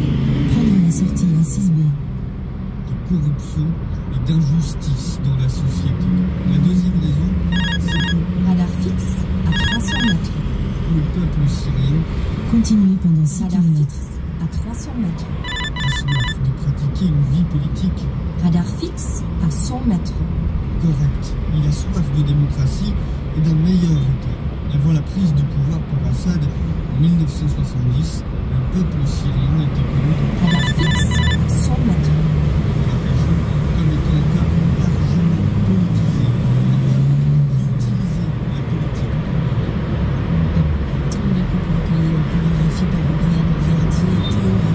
C'est dans ce contexte que le Brésil a annoncé ce soir avoir évacué son ambassadeur en Syrie et le reste de son personnel diplomatique en raison de craintes pour la sécurité sur signal GPS disponible. Recherche satellite. Merci. Le conseiller à la sécurité nationale de Joe Biden, le président américain, il est quant à lui cette semaine en Israël pour évoquer la situation en Syrie, mais pas seulement. Il sera aussi question d'un signal GPS trouvé. C'est le feu à Gaza alors que l'armée israélienne a annoncé aujourd'hui la mort de 3 soldats dans l'enclave palestinienne et 4 autres dans le sud du Liban. On notait par ailleurs que Benjamin Netanyahu, le premier ministre israélien, a affirmé ce soir que la partie du Golan syrien occupée et annexée appartenait à Israël pour l'éternité. Ce sont ses mots. De son côté, le porte-parole des Nations Unies a estimé aujourd'hui que l'avancée des troupes israéliennes dans la zone tampon constituait une violation de l'accord de désengagement de 1974 entre Israël et la Syrie. Je vous signale également ces affrontements entre forces de sécurité palestiniennes et activistes aujourd'hui à Jénine, en Cisjordanie occupée. Ils ont fait mort un jeune homme et ont blessé un adolescent de 16 ans. Il est 23h05 à Kiev, en Ukraine. Volodymyr Zelensky a lancé aujourd'hui l'idée controversée à avancer le dernier par Emmanuel Macron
coffre-fort de Berlin, le chef d'État ukrainien qui demande depuis plusieurs mois à l'Allemagne de lui livrer des missiles de croisière longue portée, mais Olaf Scholz, le chancelier, refuse.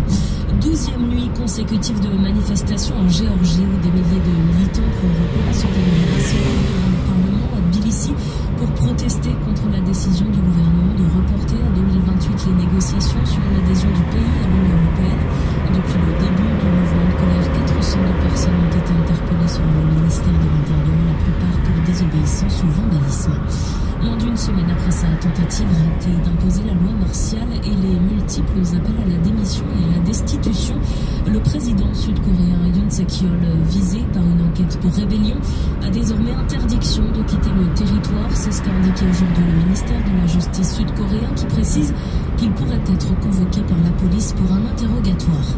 C'est désormais une certitude. Un rapport du service changement climatique de l'Observatoire européen Copernicus dévoilé aujourd'hui indique que 2024 sera la première année au-dessus de la marque de 1,5 degré de réchauffement par rapport à Nous sommes sur la A6.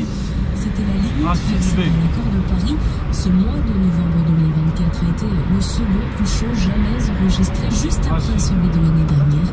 Une tendance inquiétante, Elodie Papin.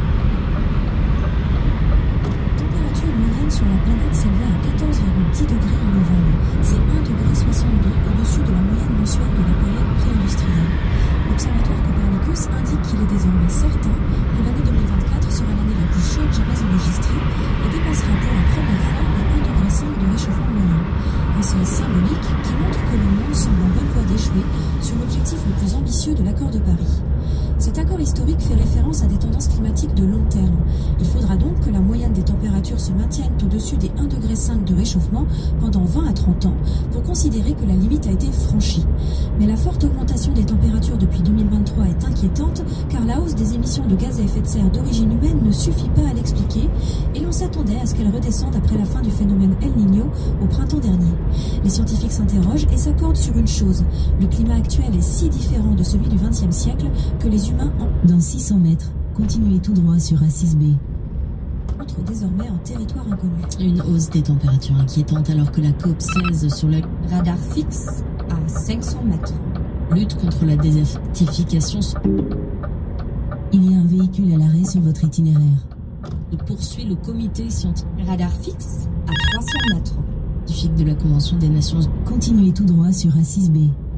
Unis a d'ailleurs dressé un bilan alarmant aujourd'hui de l'état des sols. Les terres arides se sont étendues sur environ Continuez sur A6B pendant 4 km. 4 300 000 km². Elle représente désormais 40,6% de toutes les terres de la planète. À La Haye, aux Pays-Bas, le bilan de l'explosion survenue dans un immeuble d'habitation s'est encore alourdi ce soir. 6 morts, dont une adolescente selon les autorités néerlandaises qui ont mis fin aux recherches. 4 autres personnes sont hospitalisées, dont 2 dans un état grave. Les causes de l'explosion sont toujours inconnues, mais la piste criminelle est privilégiée par la procureure. Il est 22h09 à Paris, 21h09 en temps universel. Vous êtes sur RFI, prochain journal dans 1 heure. Dans 500 mètres, rejoindre Sissa. Selon RTL, le journal, hier à 17h08. Alors c'est l'histoire d'un Belge qui rencontre un Suédois, qui rencontre un Croate, qui rencontre un Danois, qui rencontre un Français, qui rencontre un... Vivez la 6e journée de l'UEFA Champions League avec ce soir à 21h, Brest PSV Eindhoven sur Canal+ Sport et Salzbourg Paris SG sur Canal+ Foot. Et demain à 18h45, Lille Stuttgart sur Canal+ Foot, suivi d'Arsenal Monaco à 21h sur Canal+. Retrouvez l'intégralité des rencontres de l'UEFA Champions League sur Canal+ Live. Rendez-vous sur boutique.canalplus.com. Salut, c'est Florian Gazan. Vous vous demandez pourquoi une tartine retombe toujours du côté beurré? Vous ne savez pas pourquoi les Ferrari sont rouges, ni pourquoi les flamants roses se tiennent sur une seule patte? Alors abonnez-vous dès maintenant au podcast quotidien de RTL. Ah ouais, c'est chaque jour 1 minute d'infos essentielles sur des sujets accessoires. Ah ouais, est à retrouver sur l'appli RTL et sur toutes les plateformes partenaires.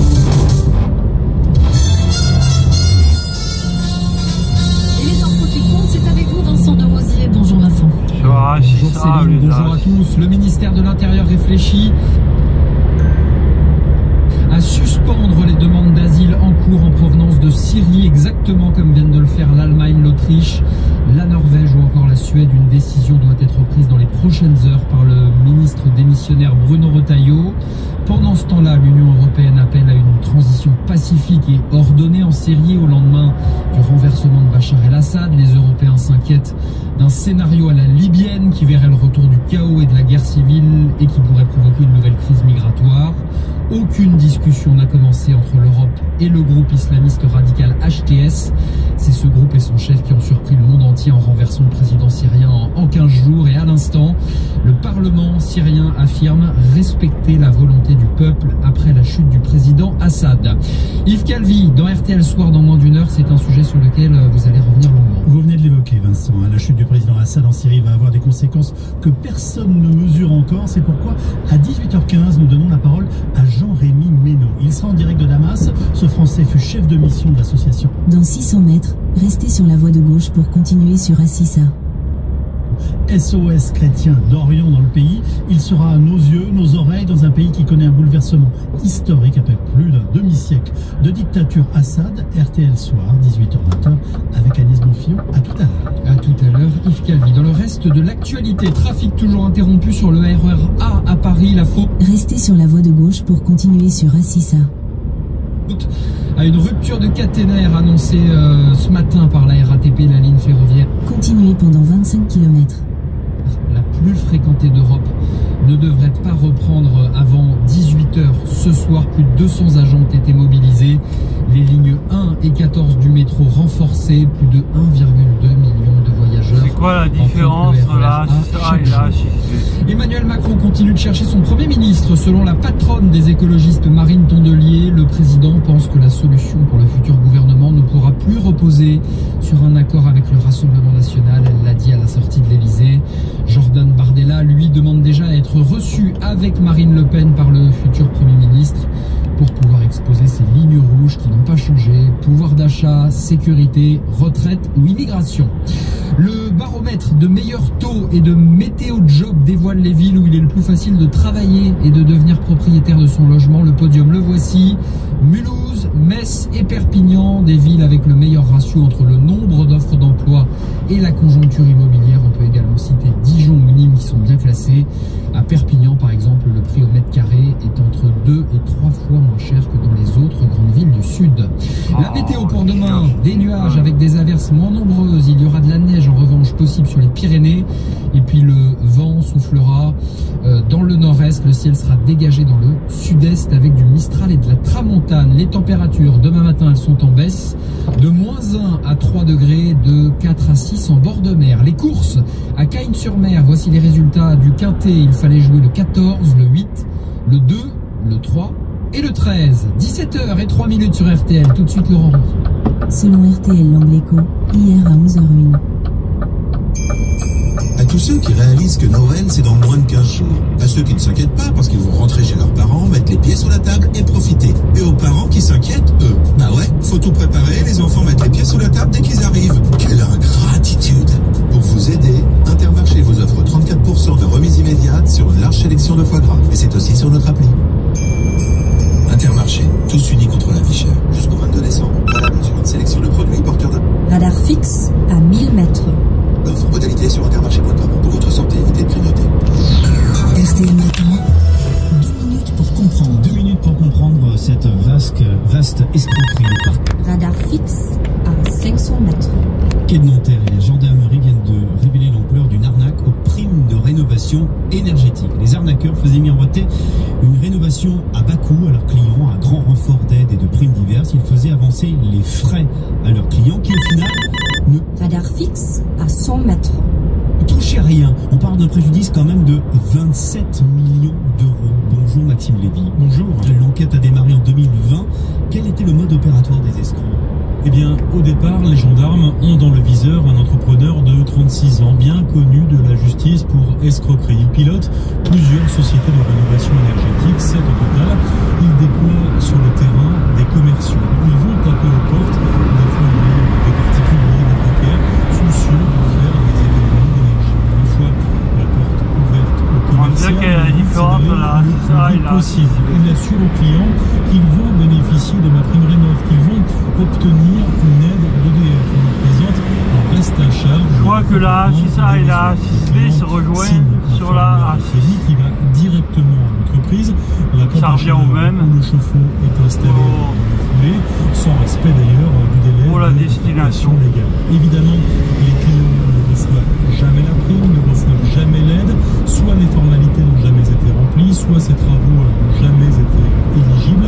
Le commercial qui s'est présenté sous une fausse identité disparaît, son numéro de téléphone n'est plus attribué et les particuliers sont complètement démunis, mais surtout endettés. Oui, endettés, ruinés parfois à hauteur de 15, 20, 30 000 euros. Certains ont même dû revendre leur maison. La justice a reçu en 4 ans 386 plaintes concernant cette escroquerie. 8 de ces commerciaux ont pu être identifiés. 6 personnes ont été mises en examen, dont le cerveau de l'opération. Et Maxime, c'est pas la première fois que Macron rénove et plus généralement les aides publiques aux particuliers sont utilisées par des escrocs. Absolument. Par exemple, l'arnaque tout à fait inverse existe. Une prétendue entreprise va vous démarcher, elle va vous faire signer de mauvais documents et va toucher la prime rénov sans rien installer. Il y a aussi des fraudes, des délinquants qui vont vous voler vos données personnelles, qui vont se faire passer pour vous et vont se faire de fausses factures afin de toucher la prime alors que vous n'avez rien demandé. Il faut donc être très vigilant, méfiez-vous toujours du démarchage téléphonique, prenez votre temps avant de signer quoi que ce soit, comparez les offres de plusieurs artisans et surtout vérifiez que l'entreprise existe bien auprès de la Chambre du commerce et de l'industrie notamment. 2 minutes pour comprendre, signé Maxime Lévy. RTL, tout savoir des coulisses de l'info. Selon BFM, invité Good Morning Business, hier à 9h13.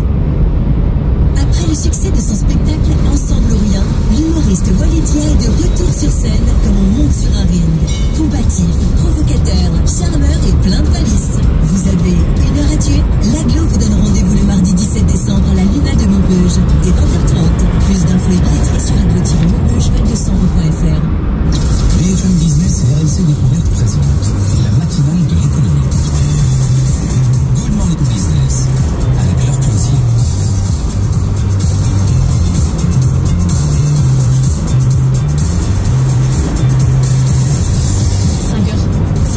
Sur BFM Business et sur RMC Découverte. Bonjour à tous et bon réveil, on est un peu surpris, mais on est là.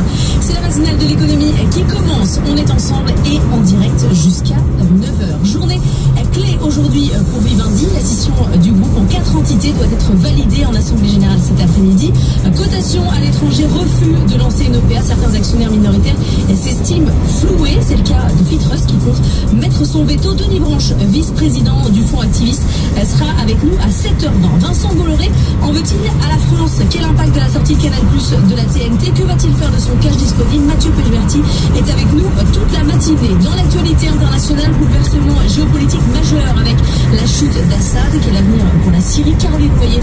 Dans un instant, vous entendrez aussi Mohamed Al-Jolani, le chef de la rébellion syrienne. En France, pendant ce temps-là, on cherche un New Deal politique. Le climat des affaires se dégrade pendant ce temps-là. Enquête Trendéo à 6h30. La France repasse dans le rouge en matière d'investissement industriel. On va vous raconter tout ça. L'actualité, c'est aussi avec David Deleuze. Bonjour David. Bonjour Laure, bonjour à toutes et à tous. À 3 titres à la une, Mercosur, tout va se jouer en Italie. L'Europe se prépare à lever 500 milliards d'euros pour une défense commune. Et puis dans le secteur des batteries, ACC ne perd pas espoir. 8h15, justement, l'Europe et son réarmement. Notre invité, c'est Thierry Carlier, directeur général adjoint de la Direction Générale de l'Armement. Good Morning Business, c'est parti.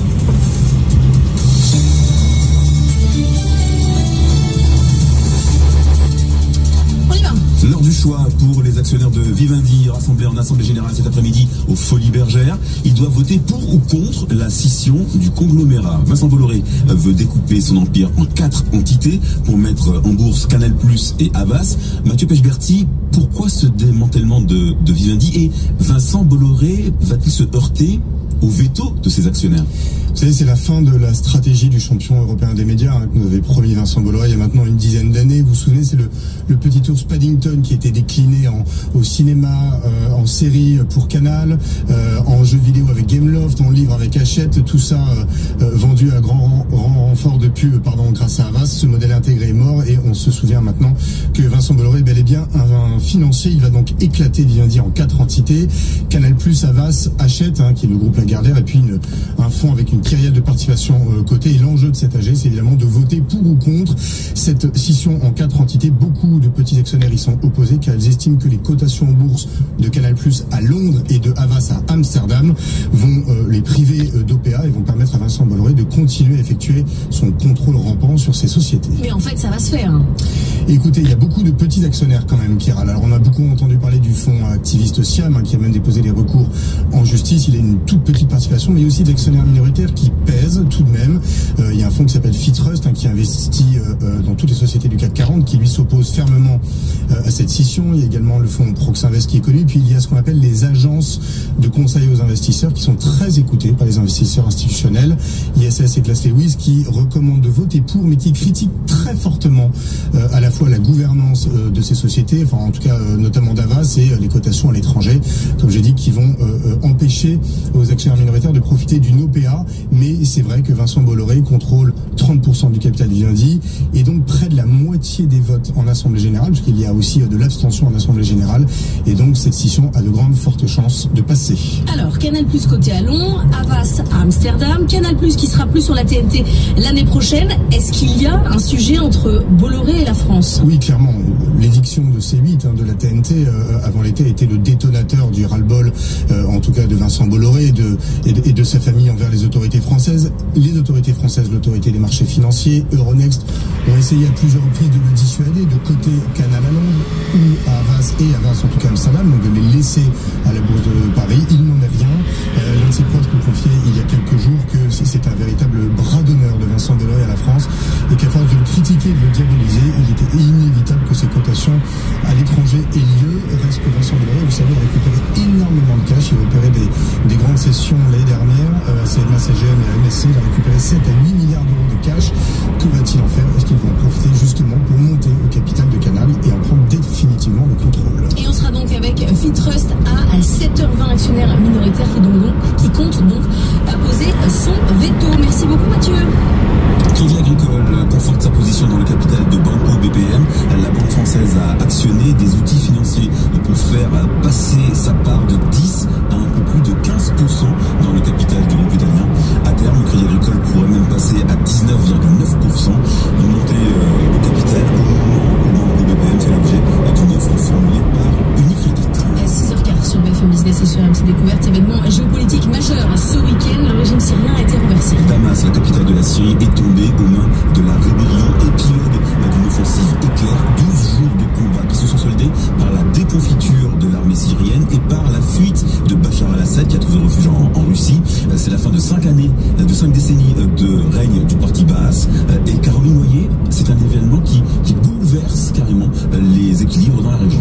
Au point où les États-Unis n'ont d'autre choix aujourd'hui que de tendre la main à un groupe qu'ils considèrent comme terroriste. Il s'agit d'HTS, cette coalition rebelle qui a fait chuter le régime, tout en se disant vigilant. Joe Biden dit vouloir soutenir la mise en place d'une transition pacifique. L'objectif, c'est bien d'éviter que le pays ne plonge dans le chaos. La fin de l'ère Assad, c'est une victoire principalement pour 2 acteurs. Israël, qui se retrouve dans une position stratégique plus favorable. Benjamin Netanyahu a d'ailleurs parlé d'un jour historique. Hier, la chute d'Assad porte en effet un coup colossal à l'axe de résistance. Les alliés de Téhéran, la Syrie, c'était l'arrière-cour du Hezbollah. C'est aussi une victoire pour la Turquie d'Erdogan qui soutient l'opposition syrienne. Ankara contrôle déjà un pan entier de territoire dans le nord du pays et espère pouvoir étendre encore son influence politique et militaire, ce qui n'annonce rien de bon pour la minorité kurde qui lutte depuis des années pour son autonomie. Alors aujourd'hui, la question c'est comment Moscou et Téhéran vont réagir, eux qui ne sont pas parvenus cette fois à sauver leur allié. Vous entendrez le nouvel homme fort donc de la la Syrie dans le journal de 6h30, puisqu'on parle de l'impact de Moscou et de son rôle auprès des alliés. L'Europe, elle, de son côté, se prépare à la guerre, et le nerf de la guerre, c'est l'argent. Bruxelles a décidé de passer à la vitesse supérieure pour mobiliser ses membres, ses capacités et se préparer au scénario du pire, une guerre directe entre l'OTAN d'un côté, la Russie de l'autre. En coulisses, les discussions. Radar fixe à 1000 mètres. Avance, l'enjeu, la constitution d'un fonds historique de 500 milliards d'euros pour investir dans une défense commune. Nathan Cocombo. Ces 500 milliards d'euros prendraient la forme d'un emprunt commun supervisé par la Banque européenne d'investissement, de quoi acheter des armes, accélérer le développement technologique, construire des usines communes, stimuler aussi les dépenses des industriels. Radar fixe à 500 mètres. Passer des contrats donc, et ainsi gagner en souveraineté face à la possibilité d'un manque de soutien américain dans les prochains mois, notamment sur le front ukrainien. La participation au fonds serait alors ouverte à des pays extérieurs à l'UE, comme le Royaume-Uni, la Norvège, et ne serait pas non plus obligatoire pour éviter un veto de la Hongrie d'Orban ou des... Radar fixe à 100 mètres. États neutres militairement comme l'Autriche ou l'Irlande. Une des priorités, construire un bouclier de défense aérienne commun et qui pourrait coûter à lui seul 500 milliards d'euros selon Andrius Kubilius, le nouveau et premier commissaire européen à la défense. Le projet de fonds commun est en tout cas largement porté par la France, les Pays-Bas, la Finlande, mais le flou demeure concernant l'Allemagne. Son soutien dépendra du résultat des élections fédérales de février. Il y a quelques semaines, les services secrets allemands se sont en tout cas montrés alarmistes. Il faut se préparer. Une confrontation militaire directe entre la Russie et l'OTAN est possible dès 2030. ACC est parti à l'assaut du marché européen de la batterie. ACC, c'est la co-entreprise de Stellantis, Mercedes-Benz et Total Energy. Elle a commencé à commercialiser les premières batteries pour automobiles produites en France. Dans un marché dominé par la Chine, ACC veut devenir un acteur majeur de l'industrie européenne des batteries d'ici 2030, mais le démarrage n'est pas si facile que ça. Régine Ralech. D'ici la fin de l'année, 2000 batteries ACC de l'usine BI Berclos dans le Pas-de-Calais devraient équiper des véhicules de la marque Peugeot et Opel. Un début modeste comparé à l'immensité des lieux et aux 4 milliards d'euros levés par l'entreprise cette année. La montée en cadence est lente, concède Mathieu Hubert, secrétaire général d'ACC. Les volumes de production ne sont pas au rendez-vous que l'on avait imaginé. Pourquoi ? Parce que la courbe d'apprentissage, c'est-à-dire notre capacité à maîtriser le process de fabrication, cette courbe d'apprentissage est assez longue, assez difficile. La société a d'ailleurs dû suspendre la construction de 2 usines en Allemagne et en Italie. ACC n'est pas au point sur les technologies de batterie plus abordables nécessaires pour concurrencer les fabricants chinois.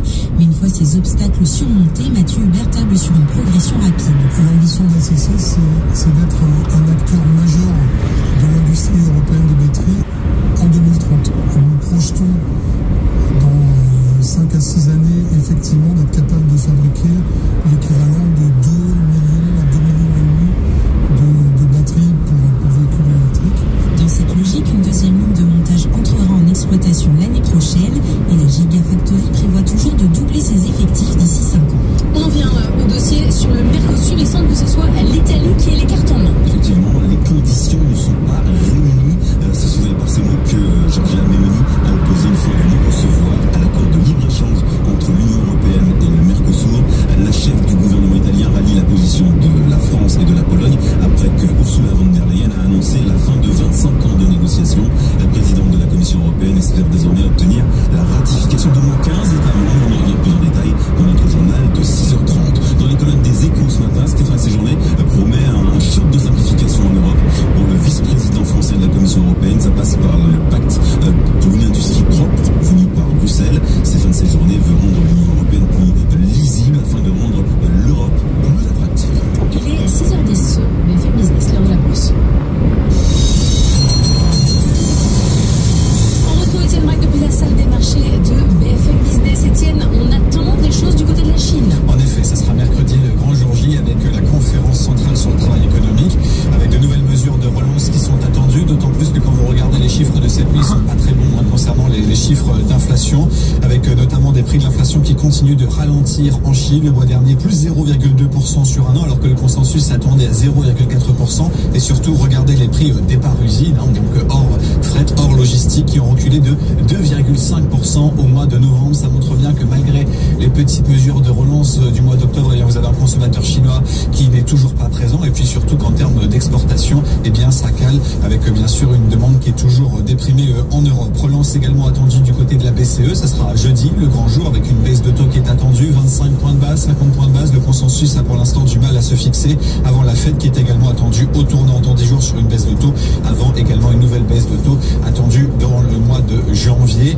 Nouvelle intéressante qu'a donnée hier Donald Trump dans une interview à NBC. Il a dit qu'il n'allait pas changer de poste du côté de la Fed. Donc Jérôme Powell sera toujours en place. Ça, c'est une bonne nouvelle pour les investisseurs qui, bien sûr, n'aiment pas l'incertitude. Et pour rappel, ce sont ces baisses de taux qui portent les marchés encore et toujours, avec du côté du S&P 500 les 6000 points qui ont été franchis vendredi soir à la clôture. Effectivement, du côté du pétrole, là on attend des points bas. En effet, avec un baril de Brent qui, rendez-vous compte, est sur des plus bas de 3 ans, qui est sur des plus bas de 2021 à $71 ce matin, avec Saudi Aramco qui a annoncé hier qu'il allait baisser ses prix d'exportation à destination de l'Asie, à destination de l'Europe. Pour rappel, Saudi Aramco, c'est le premier exportateur mondial de pétrole, quand dans le même temps, les États-Unis sont devenus ces derniers mois le premier pays exportateur de pétrole. Donc vous voyez, il y a une bataille qui se joue entre Saudi Aramco et les États-Unis. Donc pour tenir sa pole position en termes de plus grand exportateur mondial de pétrole, Saudi Aramco continue. Dans 3 km, prendre la sortie 11 vers le Coudray-Mousseau, Mency.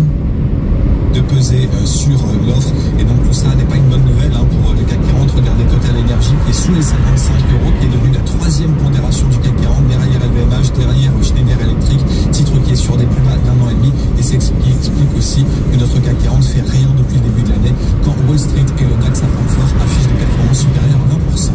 Merci Étienne, on se retrouve dans une heure, dans un instant. Le Pitch, un logiciel de transformation et de stylisation des vidéos par intelligence artificielle. À tout de suite. Après le succès de son spectacle Ensemble ou rien, l'humoriste Walidia est de retour sur scène comme un monde sur un rire. Combatif, provocateur, charmeur et plein de malice. Vous avez une heure à tuer. L'Aglo vous donne rendez-vous le mardi 17 décembre à la Luna de Maubeuge, dès 20h30. Plus d'infos et billetterie sur la clôture maubeuge-valdesambre.fr. Business, le Pitch. Il est 6h15 sur BFM Business et sur AMC Découverte. Le Pitch ce matin, c'est avec Alvaro Lamarche Tolosa. Bonjour, bienvenue dans la matinale de l'économie. Vous êtes le cofondateur de Mago. Vous avez 1 minute pour pitcher et on débrief. Merci beaucoup. Alors Mago, c'est un outil qui est destiné à des créateurs, des professionnels sur le professionnel, par rapport au mainstream, pour justement transformer, styliser n'importe quelle vidéo en n'importe quelle esthétique. Par exemple, transformer cette émission en début de vlog ou en ligne. Et on répond à 2 besoins. Le premier, justement, c'est de simplifier la création de contenu réaliste, qui demande beaucoup de temps, de ressources, de moyens.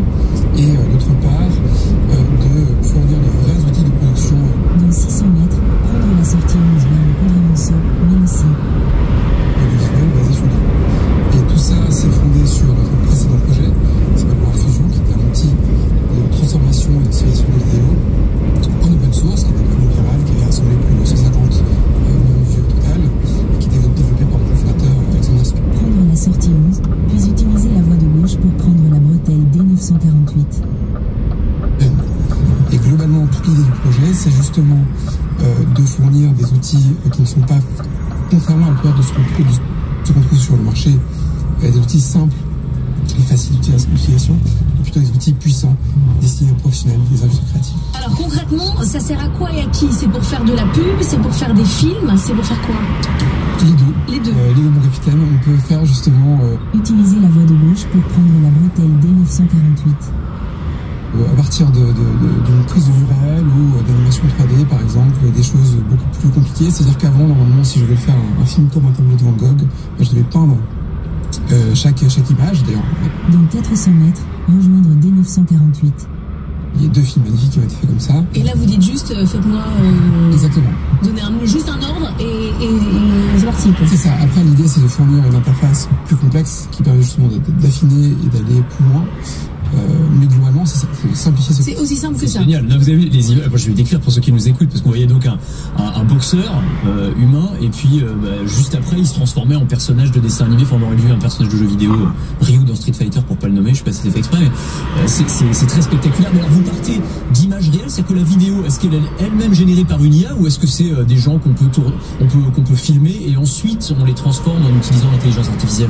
Alors justement, on peut prendre des personnes qu'on filme, par exemple cette émission, on peut aussi prendre de l'animation 3D. Pour nous, toute l'idée, c'est de justement fournir un outil qui fonctionne avec les moyens de fonctionnement aujourd'hui de l'industrie. Donc par exemple, avoir des plateaux de télé, avoir des plateaux de tournage, ou avoir des logiciels pour faire de la 3D. Donc l'idée, c'est pas de générer, parce que si on génère tout, c'est un peu aléatoire. L'idée, c'est plutôt de fournir du contrôle, pour permettre de travailler avec des acteurs, avec un décor, etc. Oui, c'est-à-dire qu'après, quand on voit Avatar sur fond vert, etc., ça sert plus à rien. Enfin, vous faites tourner normal et puis après, vous transformez la vidéo. Bah, justement, l'idée, c'est peut-être de réduire les coûts, puisque là, on n'a plus besoin de tourner sur fond vert, ou c'est de la co-création, mais ça permet quand même de réduire les coûts drastiquement. C'est ça, l'idée, c'est de réduire les coûts. Aujourd'hui, on est capable de réduire les coûts sur tout ce qui est réaliste, c'est-à-dire si je veux filmer une prise réelle dans la ville, dans la rue, en soi, je peux juste utiliser mon téléphone. Ce qui n'est pas le cas si je veux faire un court-métrage de science-fiction, si je veux faire un dessin animé, etc. Donc l'idée, c'est d'avoir cette même accessibilité, même si, in fine, moi, ce qui nous intéresse le plus, c'est de, au contraire, pousser les projets, plutôt que de faire des projets qui sont vraiment un petit budget. C'est une technologie qui se veut puissante, comme je disais tout à l'heure, et pas juste facile à utiliser. Mais ça veut dire que les studios genre Pixar, demain, plutôt que d'avoir des équipes de développement et d'animation comme ils les ont aujourd'hui, ils pourraient filmer comme on filme un film et ensuite transformer avec vos outils. En fait, c'est une transformation totale du process de création de films d'animation, quoi. Alors probablement, je pense que pour un studio c'est comme Pixar, c'est l'exception, mais pour les studios, je pense qu'il y aura plutôt une hybridation. Parce qu'on va garder quand même le savoir-faire, il y a des scènes qui seront toujours plus difficiles à faire, il y aura toujours des scènes sur lesquelles on va avoir un contrôle absolu. Mais on a fait une hybridation, on pourra faire plus de choses et peut-être que plus de studios pourront prétendre à un niveau de qualité similaire à celui de Pixar qui est aujourd'hui assez inaccessible au budget. Vous dites que c'est l'émanation de votre projet d'avant Warp Fusion qui a eu un grand succès, qui était en open source. Vous avez gagné de l'argent sur Warp Fusion ou justement ça vous sert juste de démonstration pour faire autre chose? Non, on gagnait de l'argent, il y avait des personnes qui payaient sur Warp Fusion alors que c'était open source, c'est juste d'avoir accès à la dernière version, mais les précédentes étaient totalement libres et aujourd'hui le code est sur GitHub si quelqu'un l'utilise. Mais justement, c'est quoi la différence avec Warp Fusion ici? C'est une version augmentée? Alors Warp Fusion, en fait, c'est un outil qui vient des débuts de l'IA, donc c'était du code, c'était vraiment un outil pour développeurs, il n'y avait pas vraiment d'interface. Et l'idée pour nous, c'est justement de partir de ces outils très simples et très complexes, mais très primitifs, on va dire, et faire un vrai logiciel, une vraie interface extrêmement complexe et extrêmement complète. Mais alors là, pour le coup, on a parlé de la... Dans 200 mètres, au rond-point, prendre la première sortie et continuer sur D948. Partie B2B, mais vous auriez pas envie de lancer ça sous forme d'une application disponible pour n'importe qui, parce que j'imagine intégrer ça dans les réseaux sociaux, ce serait incroyable, quoi. Je fais une photo, un selfie, une photo avec mes amis, j'appuie sur un bouton et puis la vidéo se transforme en dessin animé. Une belle vidéo de Noël. Ah mais ça connaîtrait forcément un succès extraordinaire. Ça fonctionne déjà pour les photos d'ailleurs, ce genre de choses. Ah oui, ça fonctionne déjà pour les photos. La différence avec la vidéo, c'est que c'est beaucoup plus complexe. Souvent, il y a des choses qui ne marchent pas, des petits détails, etc. Et donc l'angle B2B répond aussi à ça, dans le sens où on a besoin de fournir ça à des professionnels qui sont capables de retoucher les images, d'améliorer, d'aller plus loin. Si on fournit quelque chose qui est juste une transformation d'un clic, finalement, il y a beaucoup de fois où ça fonctionne pas très bien, où c'est un peu disruptif. D'où l'intérêt. Ça fait presque mal au produit, quoi. C'est ça. Et puis pour nous, notre intérêt personnel, c'est de travailler avec des artistes, avec des gens de l'industrie, c'est de la convient plutôt qu'un outil B2C. Merci beaucoup d'être venu ce matin pour nous présenter Mago Alvaro, la marche Tolosa en parle retail. Votre rendez-vous avec Viewgen Group, leader mondial des solutions digitales pour le commerce physique. Good morning business, morning retail. Et on va déjeuner, petit déjeuner ce matin avec vous. Eva Jaco, vous nous avez apporté du gâteau au chocolat qui n'a pas de chocolat. Oui, c'est un peu ça. C'est exactement comme les alternatives au café on en parle souvent sur ce plateau. Là, je vous ai apporté un brownie. Alors attendez, je vais vous le montrer pour vous qui nous regardez. Donc ça ressemble vraiment à un gâteau au chocolat, mais voilà, je vous laisse goûter. J'en ai une petite part, moi. Alors, il est marron comme du chocolat. À l'œil nu, on dirait vraiment un gâteau au chocolat. Ouais. C'est parti, on va pas mourir dans notre souffrance. Voilà. Non, vous êtes sûr? Pas du tout. Donc l'ingrédient, c'est du Chocomalt Replacer. Alors, en fait, à l'initiative de cette trouvaille, c'est un jeune entrepreneur breton Paul Vallée, qui a une entreprise de torréfaction de céréales et qui un jour, en faisant des tests, a trouvé qu'une poudre qu'il avait fabriquée ressemblait un petit peu au cacao. Donc dites-moi un petit peu ce que vous en pensez. C'est pas mal. C'est pas mal, mais ça n'a pas goût de chocolat, ça a goût un peu de café. Ouais, exactement. Moi, je trouve plus le goût de café aussi, ouais. Café, tiramisu, voilà, cacao un petit peu amer. C'est vrai, c'est ce qui ressort. En fait, c'est un mélange de drèche de brasserie avec de la farine de malt d'orge et ça donne en fait une vraie alternative. De la quoi, pardon? De la drèche de brasserie. Et ça se mange, de la drèche de brasserie. C'est ce que vous avez ensuite après le processus quand vous faites de la bière en fait. C'est des restes de bière. C'est des restes de bière, donc c'est un élément complètement recyclé et recyclable. C'est un substitut. C'est un gâteau avec des restes. C'est exactement ça, mais vous pouvez faire toutes sortes de pâtisseries avec cette poudre. Ça marche super bien puisque Paul Vallée en produira 11 tonnes l'année prochaine. Il a une 50aine de clients et ça va lui permettre de faire 50 000 € de chiffre d'affaires supplémentaire en plus de son activité et ça reste moins cher que le cacao. Parce que le problème, c'est que le cacao a beaucoup augmenté ces derniers temps. Oui, justement. Donc ça reste une alternative assez intéressante. C'est vrai que le prix d'achat en Côte d'Ivoire du cacao cette année c'est 2,70 €, sachant qu'en 2023 il était à 1,50 €. La Côte d'Ivoire c'est le producteur principal de cacao, c'est 45% de la production mondiale. Au rond-point, prendre D948. Ajoute à ça aussi des conditions météorologiques difficiles. Les récoltes de cacao étaient mauvaises. Résultat des courses, il y a moins de fèves de cacao. Les chocolatiers vont devoir augmenter leur prix l'année prochaine. C'est le cas du français de Neuville qui va augmenter de 10 à 15% ses prix l'année prochaine. Et pourtant, en France, nous, on est des très gros consommateurs de... Anthony Morel, il a tout mangé. Moi, je vais en reprendre une part. Il va en reprendre une part. Donc déjà, franchement, c'est bon. Mais là, c'est une initiative presque indique. Dans 600 mètres, au rond-point, prendre la 3e sortie sur boulevard John Kennedy, N7. Individuel, est-ce qu'il y a derrière une envie industrielle? Alors, les industriels commencent à s'y intéresser, mais c'est vrai que ça reste timide en France. Il n'y a pas vraiment, j'ai cherché, il n'y a pas d'autres initiatives en France. Il y a Linde qui a essayé de faire des choses en remplaçant, en utilisant du beurre végétal. Alors, c'est pas du beurre de cacao. Et puis sinon, je suis allée voir un petit peu en Europe, et c'est vrai qu'en Allemagne, il y a un concurrent qui s'appelle Show Viva, et qui, lui, vraiment est passé à la vitesse supérieure. Ils viennent de lever 30 millions d'euros en série B. Bon, merci Eva Jaco, Anthony Morel. Attendez la fin de votre chronique pour vous resservir. On parle d'intelligence artificielle. Retrouvez BFM Business à la radio dans les grandes villes de France et partout dans le monde en live ou en podcast sur bfmbusiness.com. Votre rendez-vous avec BYD, leader mondial du véhicule électrique et hybride. BYD, donnez vie à vos rêves. Good Morning Business. Culturia. On parle avec notre pépite de stylisation des images. Là, on va parler de fausses images qui pullulent sur les réseaux sociaux. Et là, quelle est la première cible? Les seniors qui sont à voir. Ouais, c'est ça. Alors, on appelle ça les boomer traps, donc les pièges à boomers. Et... Dans 100 mètres, prendre à gauche sur rue du Puy. Ça, vous les avez forcément croisés si vous baladez. Prendre à gauche sur rue du Puy. Sur Facebook, c'est le réseau social des vieux, pardon, je m'inclus dedans, donc il n'y a pas de souci, mais c'est vraiment ça. Et donc c'est ces images, on en voit de plus en plus, on va en voir quelques-unes pour ceux qui nous regardent à la télé. Souvent c'est des photos très belles, alors qui se veulent un petit peu touchantes, attendrissantes pour générer du clic. Continuez sur N7 pendant 800 mètres.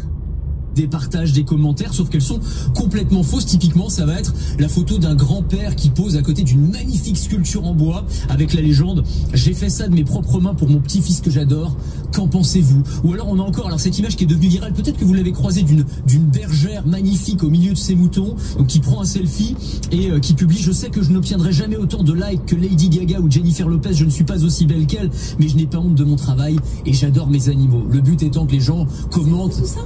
Ah oui, c'est faux. Ah, vous croyez, voilà. Il n'y a pas que les boomers, visiblement. Eva aussi. Donc, non, je vous Les moutons n'existent pas. Les moutons n'existent Dans 400 mètres, prendre à gauche sur D191. Non plus, voilà, donc tout ça est complètement faux. Le but c'est juste en fait que les gens commentent mais si mademoiselle vous êtes magnifique et puis on adore, vive les éleveurs et ça. En fait le but c'est vraiment ça, c'est de créer de l'engagement sur des pages qui sont monétisées, donc de générer de l'argent. Alors on pourrait dire si c'est que ça, à la limite c'est pas très grave, mais en fait ces images elles vont surtout servir d'appât pour les... Au feu, tournez à gauche sur D191. Alors les arnaqueurs, les cyberescrocs qui vont pouvoir se rendre compte de qui est naïf et qui ne l'est pas. C'est-à-dire que les gens qui vont répondre comme Eva, qui vont dire bravo mademoiselle, et ben en fait ils vont ensuite venir discuter avec vous en message privé. Et là pour le coup essayer soit demander de l'argent, soit d'essayer de vous rediriger vers des pages malveillantes. Enfin voilà, donc c'est vraiment un piège qui est en train de devenir de plus en plus classique. C'est très dur quand même d'essayer de voir. Continuez sur D191 pendant 800 mètres. Est-ce qu'une vraie photo, une fausse photo? La preuve, non mais ça devient de plus en plus compliqué. Alors il y a des trucs, il y a des trucs. Alors regardez le nombre de doigts, par exemple, sur les vous savez pas ça? Oui, il y avait souvent l'intelligence artificielle fait des humains avec 6 ou 7 doigts. Donc ouais, c'est pas. Ça c'est facile presque. Ça c'est presque facile. Les textes aussi. Regardez les textes. Quand il y a du texte sur l'image, en général c'est du charabia. L'IA n'écrit pas des mots. Les visages sont un peu trop lisses, les couleurs un peu trop saturées. On sait pas trop si c'est une photo ou si c'est un dessin qu'on est en train de regarder. Et si vous avez un doute, vous avez maintenant parce que c'est toujours pareil, c'est un jeu de souris entre les cyberescrocs et puis les éditeurs de logiciels. Vous avez des logiciels comme Easit AI, Winston AI, qui permettent quand vous passez ces images de vous dire dans 300 mètres, au rond-point, prendre la 3e sortie.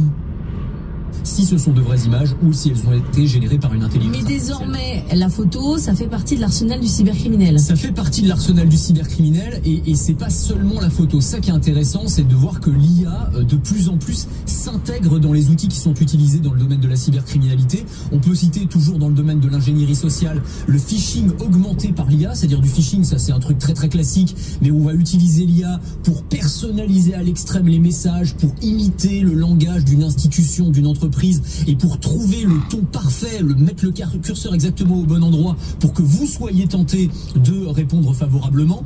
Et puis on va aussi utiliser l'IA pour écrire du code malveillant. On peut s'en servir pour générer des virus aujourd'hui. Sortir du rond-point. L'intelligence artificielle. Dans 400 mètres, au rond-point, prendre la 3e sortie sur rue du Bois de l'Écu.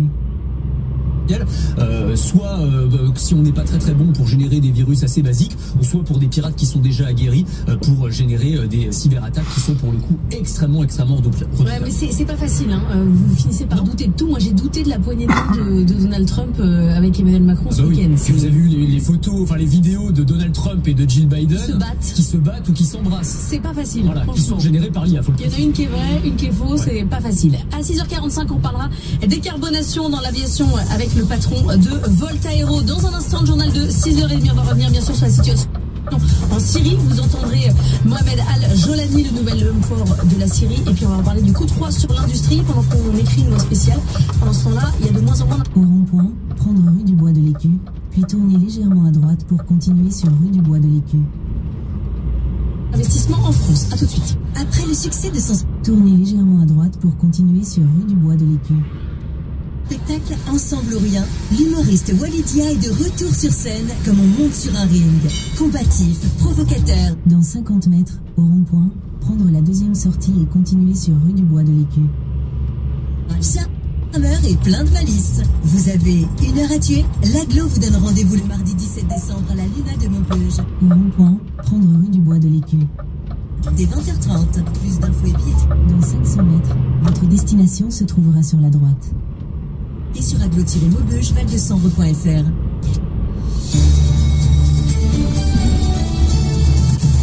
6h31 sur BFM Business et sur AMC Découverte. Le journal, c'est avec David Delos. 3 titres à la une. Coup de froid sur l'industrie. Volkswagen négocie la fermeture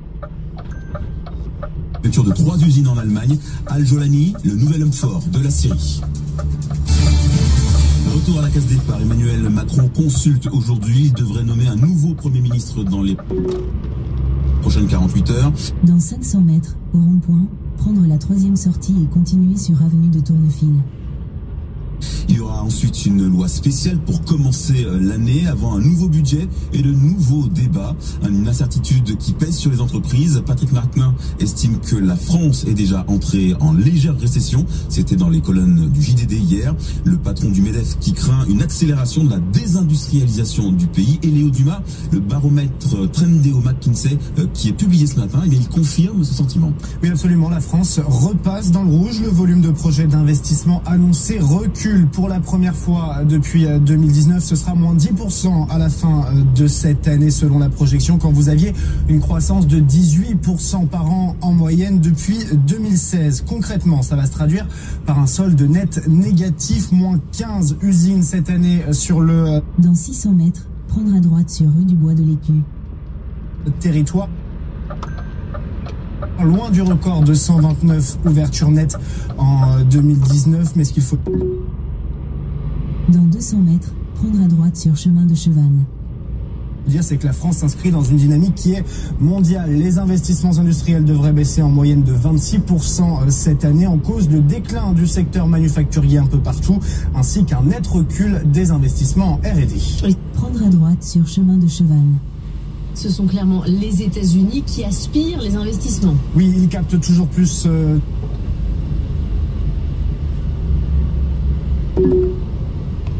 Dans 500 mètres, au rond-point, prendre la première sortie sur avenue de Tournefil.